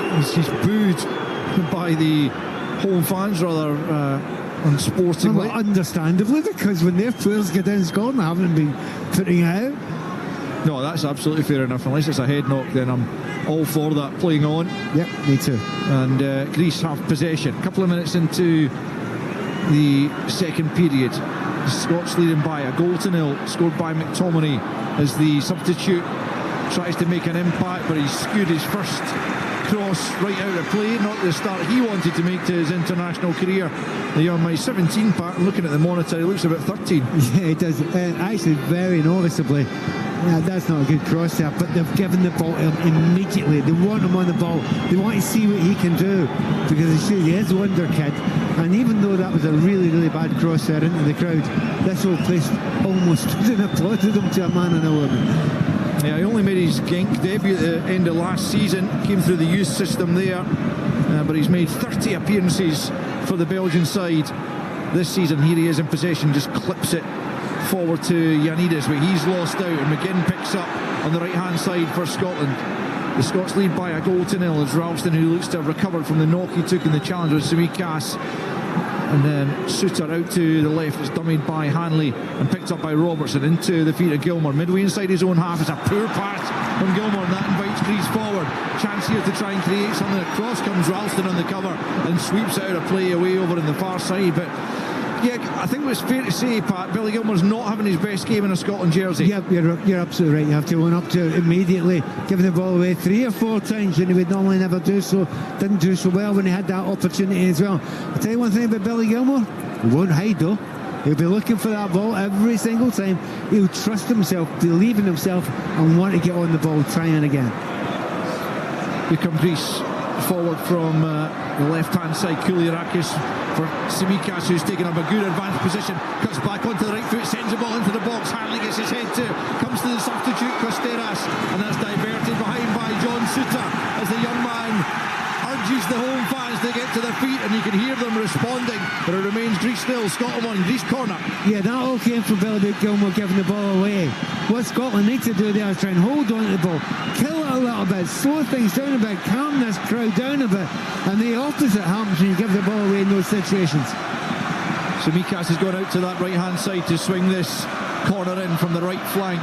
The left-footed Liverpool fullback, the referee spotted something inside the 6-yard box that he doesn't fancy. I'll tell you something about that. I bet you that referee has had a look at half-time at the penalty kick. He will know and probably think he's made a bit of a mistake there. Scotland must be very careful in these situations. Very vigilant, Simi Castaigne given the OK to curl the ball in on top of Craig Gordon. It's bouncing about in the 6-yard box, and McGinn takes no chances and heads behind for another corner, this time on the left-hand side, which Tsimikas will come across and take. Craig Gordon's claiming that he's been pushed a little bit there, but that happens at every single corner kick in the world. 51 minutes played. Greece nil, Scotland 1 as Tsimikas prepares to send in the corner, left-footed, outswinger and mere the near post. Craig Gordon scrambling across, didn't get there. The ball's out of play. The ball's in the back of the net, but the assistant referees get the flag up long before it had gone in, and it was quite clearly out of play over on the far side, and it will not stand, although the ball's been slammed into the back of the net. But the Greek celebrations are curtailed very quickly. The German officials in conversation. But it was another clear chance as we watch a replay and just verify that the ball was out of play. It's not. We can't tell from here. It looks it, but there's no way of telling 100% from the angle we can see it from. We're seeing a different angle here. It's one of those ones that's bouncing. It's curling away back towards. That's miles out. That's out. It was Solis who slammed it into the net, but he's given a corner though. That's the point. They wanted to get that one right, and Scotland are still under pretty severe pressure. The quality of corners have been good from the Greeks in this second half already, and Scotland have to cope with this massive pressure in the first 6 or 7 minutes. Yeah, another corner, this time from the right-hand side once more. Tsimikas' deliveries have been excellent. Here's another one. In swinger, Craig Gordon gets a good punch to the edge of the box. Back in it comes from Karetsas. That's blocked. Karetsas picks up once more on the spin. Tries to get the shot in. It's blocked as well. Scotland battling for their life for the first time under pressure in the game, but they managed to see that out just for the moment. 52 in, Greece nil, Scotland 1. Do you know what? Karetsas has been in the middle of absolutely everything since he's come on. First touch wasn't great, bad cross. Since then, he's had 3 or 4 chances to get the ball, and they've been blocked every single time. But the quality he's shown already looks pretty special, and I just wonder if Stevie Clark at some point might think, Kieran Tierney in front of the left back there, that might kill his space. Greece still in possession. They have been bossing it at the outset of this second period, but still they trail by a goal to nil. Scott McTominay the scorer, but it's Greece pinning Scotland back. Tsimikas picks up left-hand side. Suter gets the header clear, and Scotland will pick up once more as McTominay spinning away under pressure from 2 Greek players, but holds on to possession, brings it out to the right-hand side. There he goes down. The referee's not interested. Forward come Greece once more. Ralston in the way. Will be picked up at the edge of the box by Ioannidis. Invites Rota forward, right-hand side, just outside the box. Plays it forward to Karetsas, the substitute. Turns one way, then the other. Sends it in, away by Ralston. Only half clear. Then Ralston gets it further cleared. But it's all Greece just at the moment. A poor pass, though, from Kouliarakis sends it straight behind for a goal kick. The Scotland back line has been under significant pressure, but they've stood up thus far. 53 in, Greece nil, Scotland 1. Yeah, but if they keep on putting that sort of pressure on for the rest of the game, Scotland will buckle. Any team will buckle. The Greeks have been very, very good at the start of the second half. It's imperative for Scotland that they need to get the foot in the ball. Somehow in the midfield, need to calm it down, or the centre forward has to hold it up. None of that has been happening in the second half so far. Where was this Greek side in the first half? Well, they have come out. I think the manager's had quite a strong word in the dressing room there. They have been very good in this second half. Scotland trying to take the ball forward. Yes, the Serbian coach Ivan Jovanovic of Greece took over ahead of that Nations League campaign, succeeding Gus Poyet, having been charged recently of Panathinaikos and guided them to this point. A good record in that Nations League, winning 6 of the last 7 games. And here they are in possession on the halfway line, controlling the game at this period, but trailing by a goal to nil. Scott McTominay with a penalty, his 12th international goal, but it's Greece looking for a leveller here to take it.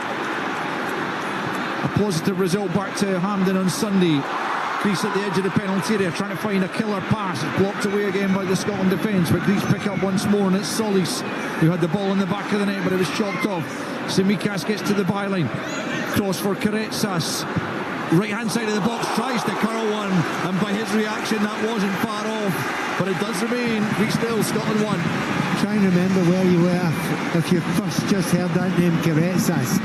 He's a class act. That kid's 17 and doing what he's already doing in this game so far. He's given Andy Robertson an incredibly hard time out in that wide area, and you can just tell by the way some players take the ball, move the ball, complete control of the situation. Every Greek player, when he gets the ball, looks for him, tries to find him. This kid's special. What was that, about a foot away perhaps from finding the top corner there? He's doing all the right things. It doesn't matter if he gets it or not, he's doing all the right things. Here's Solly's up to the edge of the box on the left hand side. He tries to curl one, that's a bit more off target this time. But Greece are ramping up the pressure on this Scotland back line. 10 minutes of the second half gone though. They haven't been able to find an equaliser. It's still Greece 0, Scotland 1. Yeah, but Scotland are really struggling. But I'm looking down there at Ralston right back. He looks tired. Remember, he got that injury earlier on there, and it seems to have slowed them down a bit. Crosses are coming in consistently from the right and from the left. That cannot keep on going on.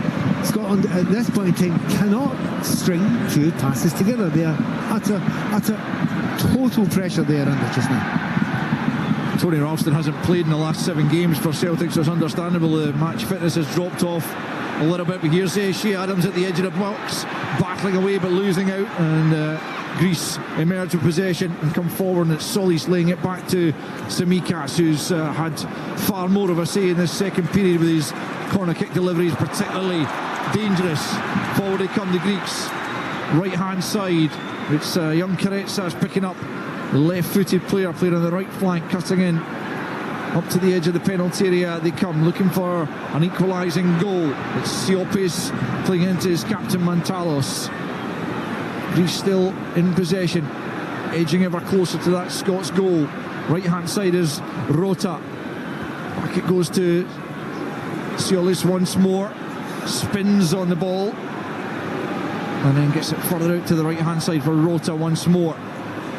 Plenty of good movement here, and then a foul by Kenny McLean on the young substitute Karetsas, and it'll be a free kick to Greece, pretty much in line with the 18-yard box out to the right hand side, just a couple of yards in from the touchline as they look to threaten once more, and Tsimikas will once again go over and deliver the set piece, and this is trouble again for the Scots. Yep, the quality's been good in generally from corner kicks. This is in a wider area and actually a much more difficult area to defend from, but the confidence coursing through this Greek team is incredible, and Stevie Clark must be down there thinking, do I make a change now, because you're really under the cosh. Tsimikas lines up the set piece, curls it in towards Craig Gordon's goal. Great punch from the keeper, gets it clear as far as Siopis. Back out to Tsimikas on the right hand side, up against him again, trying to get the cross, turns back onto his right foot this time. It's just over the first Greek player, but it might come to Solis on the left hand side of the box, trying to find room for the cross, lays it back there to Koulirakis. Now it's Solis once more, tries to hammer it across goal, it comes off Scott McTominay. There will be another Greece corner, left hand side, 58 minutes played, Greece 0, Scotland 1. See, for the last 3 or 4 minutes, the furthest Scotland player up the field has been on his own penalty spot. That's how much pressure Scotland have been under just now, and every single player's back there doing the same thing. Can the Scots survive? Tsimikas again, left hand side, outswinger is met by Mavropanos on the penalty spot, but he heads it wide of goal, and Craig Gordon untroubled on that occasion. But there's only so long that this kind of pressure can go unrewarded for the Greeks, but it does remain Greece 0, Scotland 1. You just wonder, can the Greeks keep it up? You know, it is a really high tempo, but it's much harder to do this sort of stuff, to chase without the ball, and Scotland have been totally without the ball in the second half. McGinn and Gilmore exchange passes here on the right hand side, and then it's played off Ioannidis, and it will be a throw in to Scotland, and absolutely no hurry for Tony Ralston to take this one just in front of the technical area of his manager Steve Clark, who's just out there just trying to gee his players up somewhat, looking for a little bit more energy from them after a terrific first half in which they were by far the better side and got the opening goal, which still separates the two sides as Tsimikas picks up on the halfway line under pressure from McGinn. He goes back the way infield to Mavropanos, who goes out to the right hand side to Karetsas. Back it goes to Rota, and then he goes all the way back to Soulakis in the goal.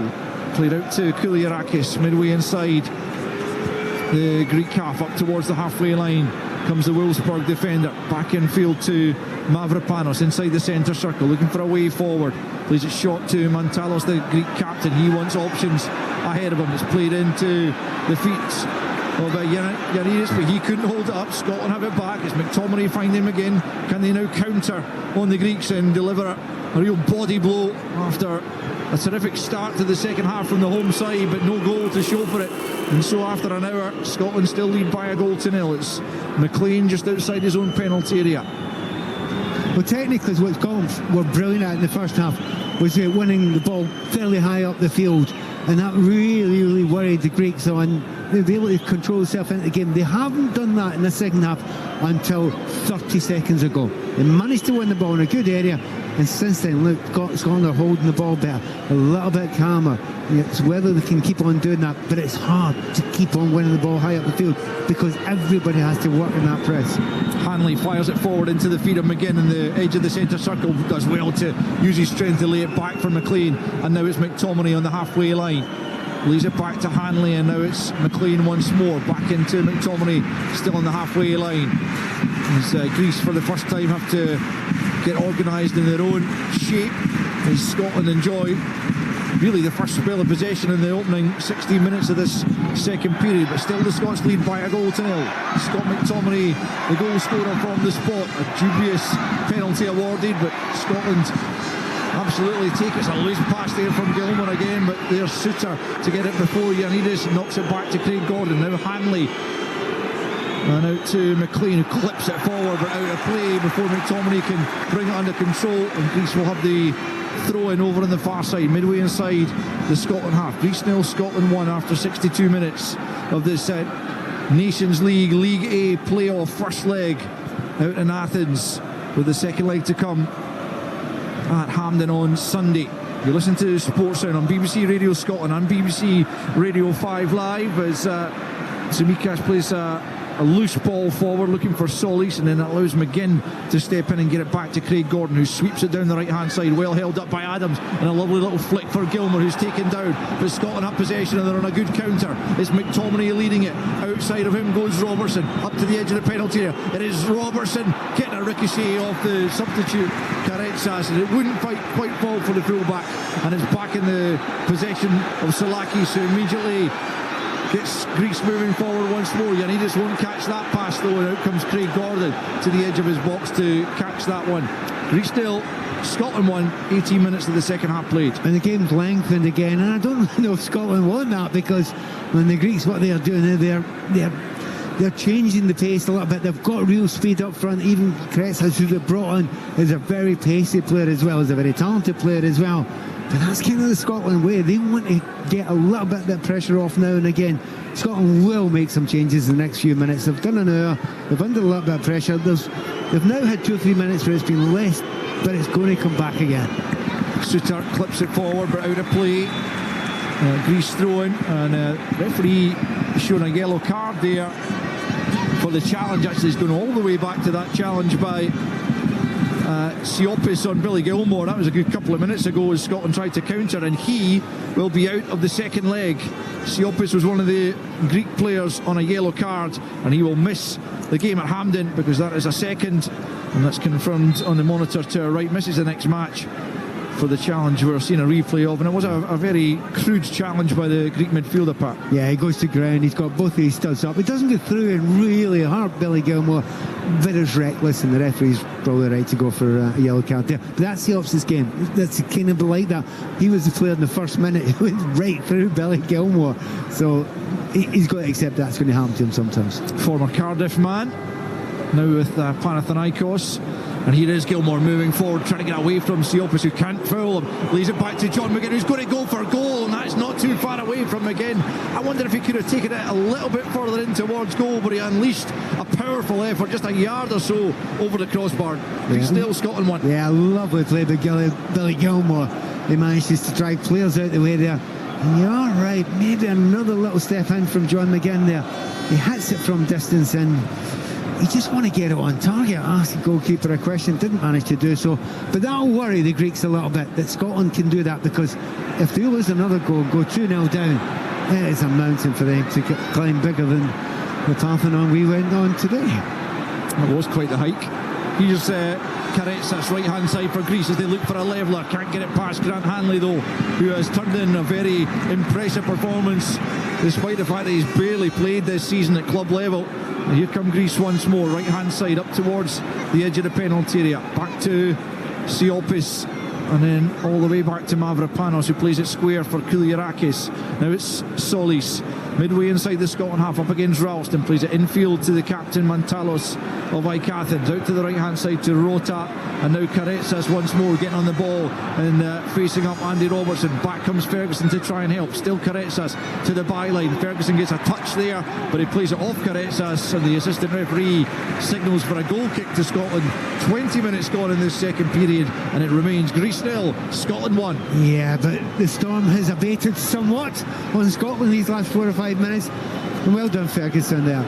He sees immediately where the danger is, and he's come back there and he's helped Andy Robertson a little bit. And if you've got a quality player against you, you need to go and help your mate out a wee bit, and they've managed to do that, and that's slowed the Greeks down a little bit, which is exactly what Stevie Clarke was wanting. So he didn't make the changes, he just waited it out, and it may well be that it's worked. We shall see. There's going to be, I think, a double change from Greece imminently. Christos Zafiris was certainly one of the players who was stripped and ready to come on. We'll just see if that eventually happens. We'd expect Siopsis to come off, being on a yellow card just now and playing in that sort of position as well. Yeah, it wouldn't be a bad idea, would it? As McTominay picks up, and then left hand side it's Ferguson all the way back from the middle of the park to Craig Gordon, who takes a touch and then plays it square to John Souttar, still inside his own penalty area. Forward though for Gilmour, into McGinn. McGinn turns away, tries to hold off a couple of Greek players, then he's run into trouble. Simikas looked to knock out a play. The throw in though goes the way of the Greeks, and forward they come down the left hand side, and it's picked up by Simikas once more, left of the penalty area. Across comes Ralston to try and close him down. It's cut out by him again, but might fall kindly here for Solis at the edge of the box. Back the way to Mantalos, and now Siopis still in the park to Rota, out to the right hand side once more for Karetsas. Teases it into the penalty, a great ball off the post, and Joe McGinn picks up, so close to the equaliser as Solis stole in at the back post but couldn't force it home, denied by the upright, and Scotland come forward on the counter as McTominay up against Mavropanos, can't get beyond him, and the Greek defender picks up, but Greece mightily close to a leveller, but after 67.5 minutes it's still Greece 0, Scotland 1. Got to stop Karetsas, can he give him that space? Here comes Solis, left hand side into the penalty area, chance here for Solis, deflection, and it's wide off the heel of Souttar. The deflection, he knew nothing about where that was going to end up, nor did Craig Gordon, but fortunately for the Scots it heads wide. It's another Greek corner, and it's still Greece 0, Scotland 1. Well, Greece are playing so well just now, they're creating so many chances. Scotland are living on luck, nothing else. So I am staggered that they're going to make 3 changes.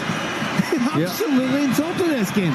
Does look like a triple change is imminent, but not before this corner kick comes in from Simikas. Solis so unlucky just a moment ago from the cross by Karetsas, but in comes the corner. It's a Scots head, and the Shepherd Ferguson that gets to it, comes out to the edge of the box to Siopis. His volley is charged down and all the way back to the centre circle to Rota.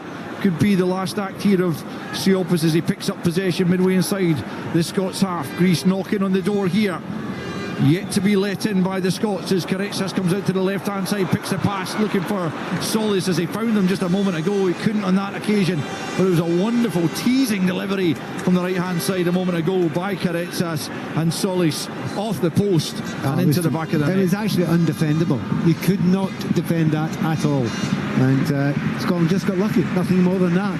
Here Gordon come out, threw him off a little bit, but it was a good connection, hit the post, could have gone anywhere, and Scotland breathe again. There's a couple of times tonight Scotland have been lucky, it has to be said. Greece in possession, still the players await to come on. It might be down to 2 as in they get to the penalty area once more. It comes off Hanley, and will be another corner. Do you know what? Karetsas is out in the right wing there. He's 17. He's playing his first game, and he's turning to the Greek crowd going, come on, get up, come on. Honestly, you just see some people sometimes and you think, you could be for great things, mate. Yeah, it could be a star in the making as Tsimikas prepares to take the corner kick, right hand side, left footed, in swinger into the 6-yard box. It's Hanley who gets his head to it, gets it out of the penalty area, but still it's in Greek possession. Back into the box again, it's Hanley who meets it first. Picked up on the edge by Gilmore. Forward it goes to Adams. He can't pick up possession, and Greece have it once more. Into the Scotland penalty area it comes once more. Rota's well advanced, but he can't bring under control. Craig Gordon dives on it. 70 minutes played, and somehow it's still Greece 0, Scotland 1. Do you know what? Watching the Greeks in the first half, and you're thinking, yeah, they're stodgy, they're well organised, but why on earth are they winning so many games? Why on earth are they doing so well? Well, we can see for the 22, 23 minutes that we've seen in the second half, when they turn the volume up a bit, they are a good side. They move very, very quickly. It's a poor challenge from Koulirakis on Adams. I think we're going to get that triple change now. Indeed we are. So, let me try and keep a track of these. Zafiris is going to come on for Solis. Pavlidis is going to come on for Konstantelius. And the final change as the cheer that greeted Pavlidis there that you heard. And the final change that's been made is Pelkas coming on for Mantalos. That is a surprise, Pat, in the sense that, as you predicted, Siopis, he hasn't come off. I'm mildly surprised by that, but in actual fact, they have brought some quality on. They've brought another striker, obviously, and Pavlidis as well. He's a natural goal scorer, he gets his chances, and his lips must be wetting at the moment, thinking of the player out wide he's got, who's already getting the ball every time he gets it. Those are dangerous about scoring or putting in some serious balls into danger areas. Here come the Greeks once more, and it's Zafiris, the substitute, who's gone into the middle of the park in place of the captain, Mantalos. Out to the right hand side it goes to Karetz. That's another great ball in, but Ralston's first two, it just fell between two Greek players there, and Pavlidis couldn't reach it, and Scotland managed to get the ball clear from deep in their own territory. They've got 18 minutes to hold out, and very much is a case at the moment of holding out. They elite trail the Greeks by a goal to nil, scored in the first half in the penalty spot by Scott McTominay, but they have been well on top in this second half. And the closest they came was a Solis effort just a few minutes ago off the post. Again, it's sent into the Scots penalty area. Again, it's Grant Hanley who gets the ball clear. The Scotland line very, very deep just at the moment, and it's just a question of can they keep the Greeks at bay for the rest of the 90 minutes as McGinn picks up right hand side and tries to get Scotland up the park. He's having to work ever so hard to even just keep the ball, and in the end he fails to do so as Siopis picks up possession and has Greece moving forward once again. It's Tsimikas forward for Pavlidis, left hand side of the penalty area, the Benfica striker. Back it comes to Petkas into the penalty area. It's headed away again by the Scotland backline, and Shea Adams will try and drag Scotland up the park. Scotland surely must be thinking about a couple of changes, even if just to bring on some fresh legs. There's certainly tiredness there. Tiredness all the way through the team, there's no doubt about that. But watching Scotland just now, I'm trying to think of the last time Scotland under this sort of pressure. You're looking back to the Portugal game away from home when Scotland managed to survive a huge amount of time with a huge amount of pressure. So they're used to them. They've been through this before, but it's a tough one. Greece have it. Seems like Kieran Tierney might be being readied down below us as the Arsenal man, Celtic bound in the summer, prepares to come on for his first appearance in a Scotland jersey since having to limp off at the Euros. It's Greece coming forward once more. Koulirakis joining in the attack, puts it through the legs of John McGinn on this left flank, then pokes it infield. Zafiris looking for the 1-2, doesn't come off as Pelkas misplaces the pass. Now it's McGinn deep in his own territory, fouled by Tsimikas, and Scotland take the welcome respite from the free kick that's going to come their way. 74.5 minutes played here as Tierney is getting final word here from McKenna McLean's going to come off, Steve Clark, and it's going to be George Hurst as well coming on for a debut here, presumably to replace Shea Adams up front as that lone striker, and a Scotland debut then for the Ipswich man. Big moment for him.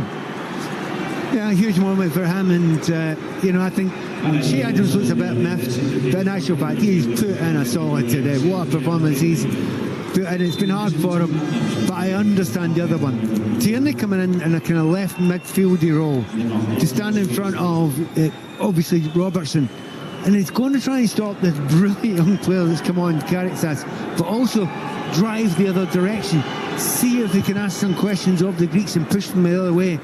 Makes absolute sense to me, that change. So a double change for the Scots, with Tierney and Hurst coming on, and Hurst has just taken up that position that was held by Shea Adams for the final quarter of an hour here. First call up, first time in the squad, and first time on the field as a Scotland player, son of former England international and Sheffield Wednesday striker David Hurst. But it's Greece coming forward through Pavlidis to the edge of the box. Now it's Petkas into the back post. Karetsas can't bring under control. It will come though to Rota, midway inside the Scots half, right hand side. He comes in field, the fullback, looking for a way through, plays it into Pavlidis, tries to thread it through. A whole host of Scotland players can't manage to find a teammate, and Hurst will try and bring Scotland up the park, but it's a good interception from Siopis to cut that out, and Greece pick up possession once more. It's a tough one for Hurst to come on. He'll have to pull himself around. He's a tall lad. Doesn't get all that many starts. Obviously, Delap's not bad in that position. Tsimikas plays it all the way to the back post to Karetsas, up against Tierney. Can he get past him to get the shot away? Instead he lays it back to the edge of the box to Zafiris, and now Kouliarakis, left hand side of the penalty area. It's a good ball in, Robertson's there, he hits it back and over the crossbar and behind for another corner. 77 on the clock, Greece 0, Scotland 1. Noticeable, first time Karetsas gets the ball since Tierney's come on. Who's right in front of his face? Kieran Tierney. And if he gets by him, he's waiting for Robertson as well. Absolutely understand what Stevie Clark's trying to do there. Here comes a corner. Tsimikas sends it in. It's made by a Scotland head at the near post. I think it was Hurst who made an important contribution. Sent back in by Pavlidis. Headed back across goal by Mavropanos. Scotland struggling to get it clear. And in the end, just turn it behind through Gilmore. Again, it's incessant Greek pressure here. But still, they haven't been able to force a meaningful save from Craig Gordon. I'm not sure if had a shot on target off the post is as close as they've come, but it does feel like a goal could be on its way as the Greeks prepare for yet another corner, this time from the left hand side. Tsimikas to send it in, the outswinger incoming onto the penalty spot. It goes again. Hanley towering above everyone else. Robertson will try and help it clear and just knocks it out of play on this near side. Greece have the throw in, quickly taken by Tsimikas, back to Zafiris, and Tsimikas once more, left hand side, about 15 yards from the Scots byline. Back it goes to Kouliarakis, he'll send it in from the left flank, headed away by Suter, gets good distance on it, but will be picked up by Zafiris in the midfield, and then out to the right hand side to Rota. McGinn in front of him, but Rota gets the cross in, comes off the head of Suter, chested back to the goalkeeper by Ferguson. Good play from him. And with 78.5 on the clock, it's still Greece 0, Scotland 1. Actually, brilliant play for Ferguson there, because you're desperate for a little bit of respite here. Once again, the Scotland defence, they were all inside an area which was behind their own penalty spot. Ferguson's come over to the right hand side, and actually looks a little bit more comfortable there. And you've got obviously Tierney on the left hand side. It's still a 4-5-1. And that's been kind to Scotland, because that one's not very far up the field, and Hurst at the moment, not going to kick the ball, but certainly getting no help up there. Greece have it left hand side, inside their own half. They're going to make another change just shortly as Funtas is going to come on, but it's Pelkas bringing them forward. Tavlidis now up to the edge of the penalty area, well challenged by Suter, but he still manages to poke it out to Pelkas left hand side up against Ferguson, lays it back the way to Zafiris on the edge of the box. Now it's into Siopis, back out to the left to Tsimikas, who's been pretty much playing as a winger in this second period. Swings it into the back post, the header comes in. That looked like it might have been on target, but it doesn't really trouble Craig Gordon. Zafiris, I think it was, who got his head on it. Yaridis actually at the back post, but comfortably saved by Craig Gordon, and it remains Greece 0, Scotland 1. I have to say Simicast has been superb, isn't he, in the second half? Ostensibly left back, but actually he's playing as a left winger all the time, getting into great positions there, getting the ball in. He just needs to get one onto the head of Ioannidis or Pavlidis. Not managed to do that yet. Here's Tierney into McGinn, foul there about 20 yards inside his own half, and Scotland will get a little breather here as Ioannidis is going to be replaced here for the closing stages by Takiaris Funtas. Here Denmark have taken the lead at home to Portugal, and it's Højlund of Man United, Rasmus Højlund, who has got that opening goal with 10 to play there in Copenhagen, gives them a first half lead. Here's Ferguson at the edge of the Greek box, can't quite smuggle it through to Tierney, and he's dispossessed, and forward come Greece looking for an equaliser on the night. Just over 9 minutes of the 90 to play. He's coming forward through Karetsas into the penalty. He comes weaving his way through a couple of challenges, but not the third.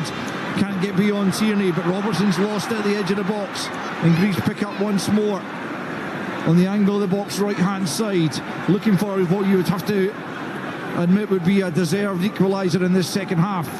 Simicast is down on his haunches at the halfway line, limping heavily as he gets back to his feet, and they don't have any subs left to play. They've just made the last one. You'll be hoping to shake that off for the final 8.5 minutes. They're in possession through Kyriakis, midway inside Scotland territory. Scotland have everyone behind the ball midway inside their own half. Here is Simicast picking up possession. Still he's feeling the effects of a previous challenge, but it's Greece coming forward. Right hand side, Rota. Now Zafiris out to the right hand side once more. Picked up by Rota, and now back the way they go, looking to find a little chink in the armour of the Scots defence. 8 minutes left on the clock as Ryan Porteous is going to come on for the closing stages for his first appearance since his dismissal against Germany in the first game of the European Championship. Here's Simicast, left hand side, faced up by Lewis Ferguson. Scotland looking to see out this game with a 1-goal advantage to take back to Hampden on Sunday for the second leg. Forward comes Mavropanos, looking to change that. Out to the right hand side it goes to Rota, back in field, cross comes into the box. Hanley yet again the first to it with a header clear. He's been right up there with man of the match contenders for Scotland, but Scotland have coughed up possession only to be given it back, and it's Hurst to Tierney, and now back with Robertson from the edge of his penalty area, clips it forward for Tierney once more. He helps it on looking for Hurst. Back the way goes Zafiris, and gets it infield to Mavropanos at the edge of the centre circle. 7 minutes left for Scotland to hold on. 1-0 they lead as Porteous still limbers up on the touchline here. Greece looking for a way through to take this back at least level to Glasgow in a few days' time. Back it goes to Kyriakis. Now Mavropanos, the only Greek player back on the halfway line. Everyone else forward looking for this leveller. And it's Zafiris out to the right hand side to the highly impressive teenager Karetsas. Forward they come, it's Pavlidis just at the edge of the box. Is there a trip there? Referee thinks about it, points to the spot, and Greece have a penalty kick. Much as Scotland got one in this first period, it's another decision in that penalty area, and again the referee absolutely certain as he points to the penalty spot, and Greece have a big opportunity here to level things up. You know, there wasn't a great argument from many of the Scotland players there, which makes you wonder. But is it inside or outside the box? I have a slight suspicion that might be slightly outside the box, where they come, where it, you know, you actually, when his foot comes down for the tackle, it's outside the box. It's outside, surely but this is what be overturned. It's the contact, it's not on his foot, it's higher. But to be fair, I disagreed with the referee last time. I didn't think it was a penalty. I would disagree with him if he gives a penalty again. I think that's outside the box. It's Grant Hanley's challenge. It looks on the monitor that it's clearly outside, the box as well, we don't trust this VAR this time because we didn't go as the first one, and at least they're looking at it. That's what you wanted VAR to do, consider it. It's definitely a foul. I don't think there's any question about that. Yes. Hanley fouls Funtas, the substitute. The referee's been spoken to by VAR. And the Greek players coming up to the referee trying to make their case. Well, Robertson's saying, I've got an armband on, I'm a captain, I can talk to the referee. If you want your captain to come up, you bring him. And there is the check. There's definitely a check going on here. Big moments for Scotland. To be honest, let's be fair, they're deserving of a little bit of luck, the Greeks, aren't they? Yeah, I wonder if they're going to get it. The referee's explaining what's going to happen here. He's making the TV sign and he is pointing, I think, for the free kick. Yeah, got that one right. Greece. Yeah, got that one right. It was very fractionally outside, but the referee and his officials have come to the correct decision. I'm not so sure they got the first half penalty decision right in Scotland's favour, but I think they have got this one right, where Greece thought they had a penalty, but now they have a free kick in a very dangerous position. Yeah, maybe if anything just slightly too close at the moment. I'm trying to see what Billy Gilmore's saying at the moment. He's wanting something to happen. He's wanting something to be taken off. Do they want to make a substitution before this free kick's taken? Nope, nothing's going to happen there. Referee's getting them back the full 10 yards. It actually looks at least 10 yards, maybe a little bit more than that.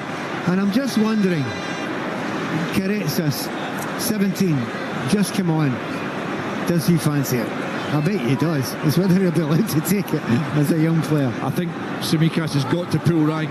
He's got. I mean, he's been on all the set pieces, hasn't he? And he curled one just over the top from a similar position, you've got to say, in the first period at the other end.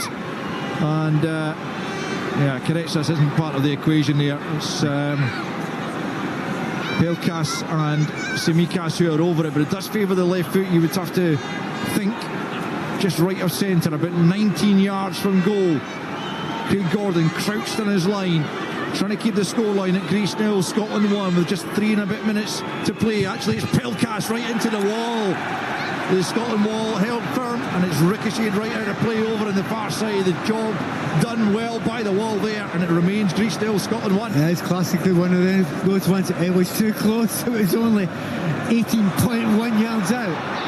Scott McTominay picks up possession on the halfway line. I wonder if he'd looked up, the goalkeeper was well outside his area. He might have gone for the spectacular, but instead Scotland probably wisely just keep possession, because they haven't enjoyed a whole lot of it in this second period. And Hanley goes back to his goalkeeper, Craig Gordon, who's had very few saves to make despite the huge pressure that the Greeks have enjoyed in this second half. They haven't overly troubled the keeper, and that is testament, I suppose, to the defence, the hard work of the defence. And when I say defence, I mean just about every single outfield player for Scotland in front of Craig Gordon. Here's Hurst at the other end on the right flank, trying to get bodies forward now, Scotland, as Hurst takes it to the byline. Can he get the cross in? Tries to dig it out, but there's no Scotland players in the 6-yard box. Comfortable take for Salakis.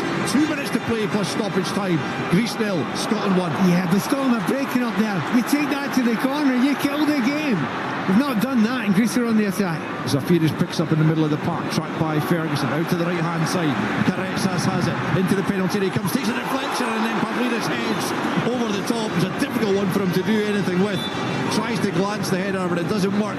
And now at last Ryan Porteous is going to come onto the field to play as Scotland make another change in these dying moments. 88 minutes on the clock, Scotland 0, Greece 1. It's going to be Tony Ralston who's going to be replaced. He's been ushered off by the referee, but he's unhurried, the Celtic fullback, as he comes off, applauds the Scotland fans away to our right, who are absolutely loving life at Athens right now. 1-0 the lead. Do you know what? I have to say, well done once again, Ralston.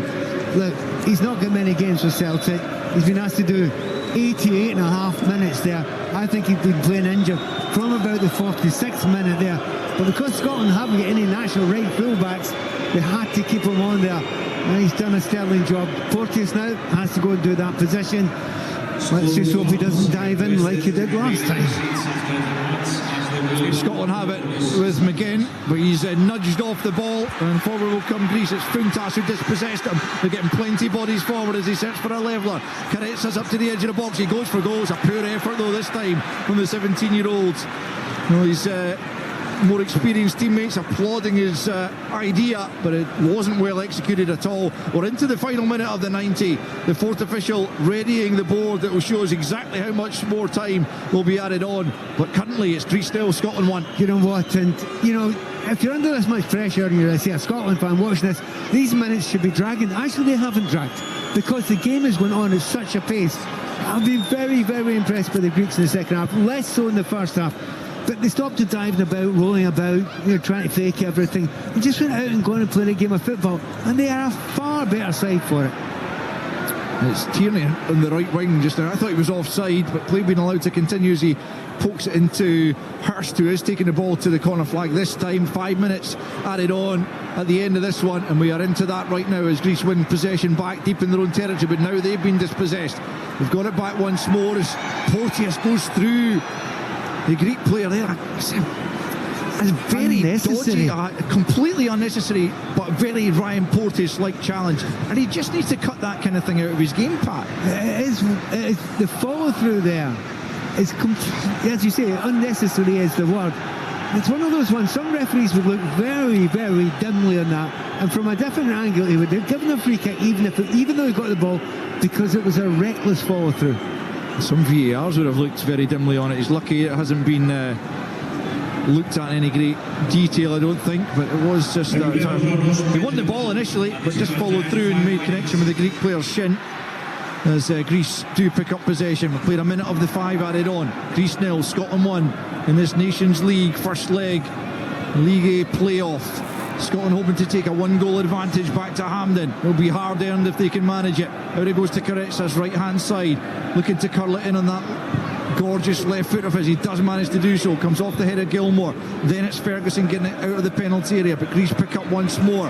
Koulirakis at the edge of the box. Oh, he blasts it way over the top. Well, that'll do for Scotland. You can try that all day long if you like. The centre back stepping forward, a rash effort. It's over the top. It's a goal kick to Scotland, but played a minute and a half of added on time, and it's Greece 0, Scotland 1. We're just beginning to see the finishing line. The Scots said they've worked incredibly hard. They've hardly got over the halfway line in the majority of this second half.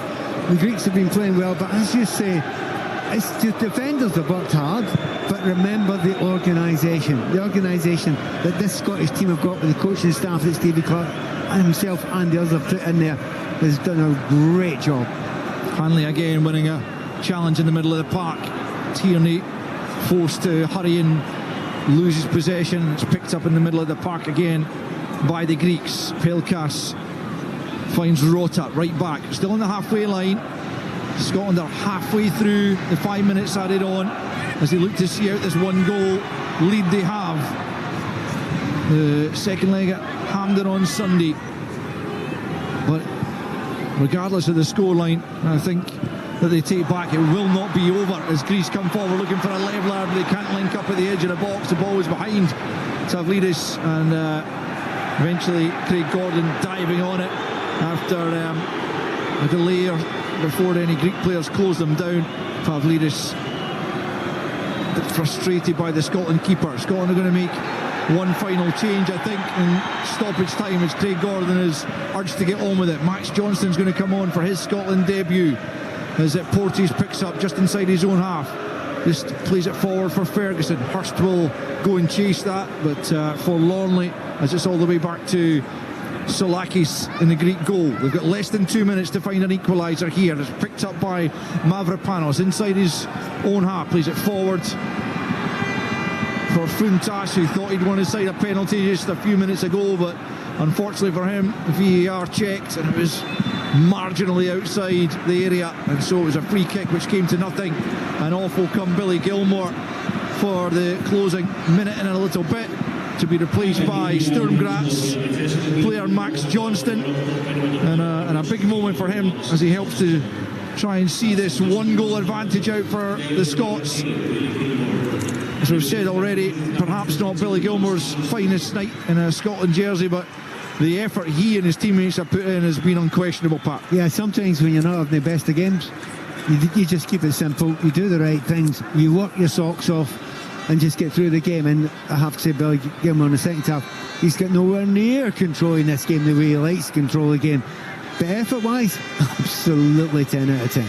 And Scotland virtually 6 at the back at the moment, with Tierney, Robertson, Hanley, Suter, Porteous and Johnston all strung across the back line for the closing 30 seconds. Actually, the pinch possession in their own half, but it's played out from the right hand side. McTominay, Johnston cleverly just plays it off. Zafiris gets his side a throw in. There'll be absolutely no hurry to take this. Pavlidis trying to encourage Ryan Porteous to get a move on, but with just 15 seconds left of 5 minutes to be added on, Scotland will try and tick the clock down as much as possible here in these dying embers of a fascinating first leg. Hurst is penalised. The ball's played up the right flank. Greece will have a free kick deep in their own territory. They need the ball forward. We've gone beyond the 5 initially added on. It's Greece 0, Scotland 1. Is their one final chance for the home side to create an equaliser here before we head back to Hampden for the return leg on Sunday evening. It's Mavropanos bringing it forward. Looks like he's overhit that. It's kept in though by Pelkas down at the corner flag left hand side. Max Johnston with him, back with Tsimikas in the angle of the box. Porteous brings him down. There's going to be a free kick in the final seconds here to Greece, just at the angle of the box, left hand side. This is another chance. You just don't dive in there. It's again unnecessary. Get yourself to square. Look, Porteous is not a right full back, and he's out wide where he's uncomfortable. But to give a free kick away there in a desert where everyone can come up, and Scotland have to survive this. If they survive this cross, they're fine. I'm not sure why there's more than a minute gone beyond the 5. Substitution. Aye, well, that doesn't take a minute though, or it's not supposed to. It's 30 seconds. Anyway, Zafiris and Tsimikas send the ball in. Tsimikas, it sends it and it's over the top from Funtas from 20 yards out, and surely now that should be that. Indeed, the referee blows a full-time whistle, and Scotland have recorded a massive victory in the first leg of this Nations League, League A first leg playoff. Scott McTominay's penalty won by the former Man United player himself as he went down in the box. Perhaps a fortuitous award when you look back at it, but McTominay cared not as he converted. The Scots dominated that first period, should have had more than the one goal, as Adams and Gilmore both passed up really good opportunities. Greece were by far the better side in the second period. They threw everything at Scotland, but the closest they came was a Sully's effort after 68 minutes off the post. They didn't quite bombard the Scots goal, but they had so much pressure in that second half, Pat. Really a game of two halves, the proverbial game of two halves, but Scotland emerged with a victory. I mean, you got to take it. Sometimes you get lucky. I mean, I've watched Scotland, played for Scotland long enough over the years. We've got unlucky many times. Tonight we got a little bit lucky. Certainly that penalty kick, as you mentioned. And I think Scotland shaded it as a better team in the first half. Played the ball, held the ball well, looked more accomplished in just about every area. And the second half was not just a turnaround, it's a complete volte back. They've come round, they've not got out of their own half for the vast majority. The Greeks really turned it up. They gave up the diving and throwing themselves about, started playing some pretty good football. Made a big difference when they bring on the winger Keretsas. Every time we got the ball, look at danger. Scotland have to bring on another defender, which drags them even further back. But Scotland have been there before. And one of the things that Stevie Clarke has done over the years that he's been with Scotland, he's taught them that there's more than one way to win a game or survive a game. And if it means defending deep, working together and giving no space, you've got to do that. Right at the end here, before the game we were talking about who's going to play centre half. Hanley and Suter tonight. Really brilliant. They gave nothing away and won just about every single header and never panicked at all. And those Scotland fans right now are enjoying their heroes in front of them. Jubilant over to our right as the Scotland players go across to greet them. I said there was about 1,600 supposed to have tickets. Oh, it's more than that. I mean, there's miles more than that inside the stadium here. What I would say, Pat, is that this tie, although Scotland have the 1-0 advantage to take back to Hampden, this is not over. Massive lift for the Greeks in the second half. They played that game as if to say, yeah, we can score against this team, we can dominate this team. Hey, it's going to be hard to go and do that away from home. It's going to be hard to do that at Hampden Park. And I'm very, very confident that Scotland, if they play their best and play the way they did in the first half, they can get through this and win it. Especially the fact you've got a little bit of a cushion, one goal up, and it's really nicely balanced. It's balanced towards Scotland. Yeah, it's on a knife edge, but just, as you say, edging towards the Scots as they take it back to Hampden, this League A playoff first leg in the Stadio Georgios Karaiskakis in Athens. It finishes Greece 0, Scotland 1. Scotland in the UEFA Nations League. It's absolutely brilliant from Scotland. This is Sports Sound From BBC Radio Scotland.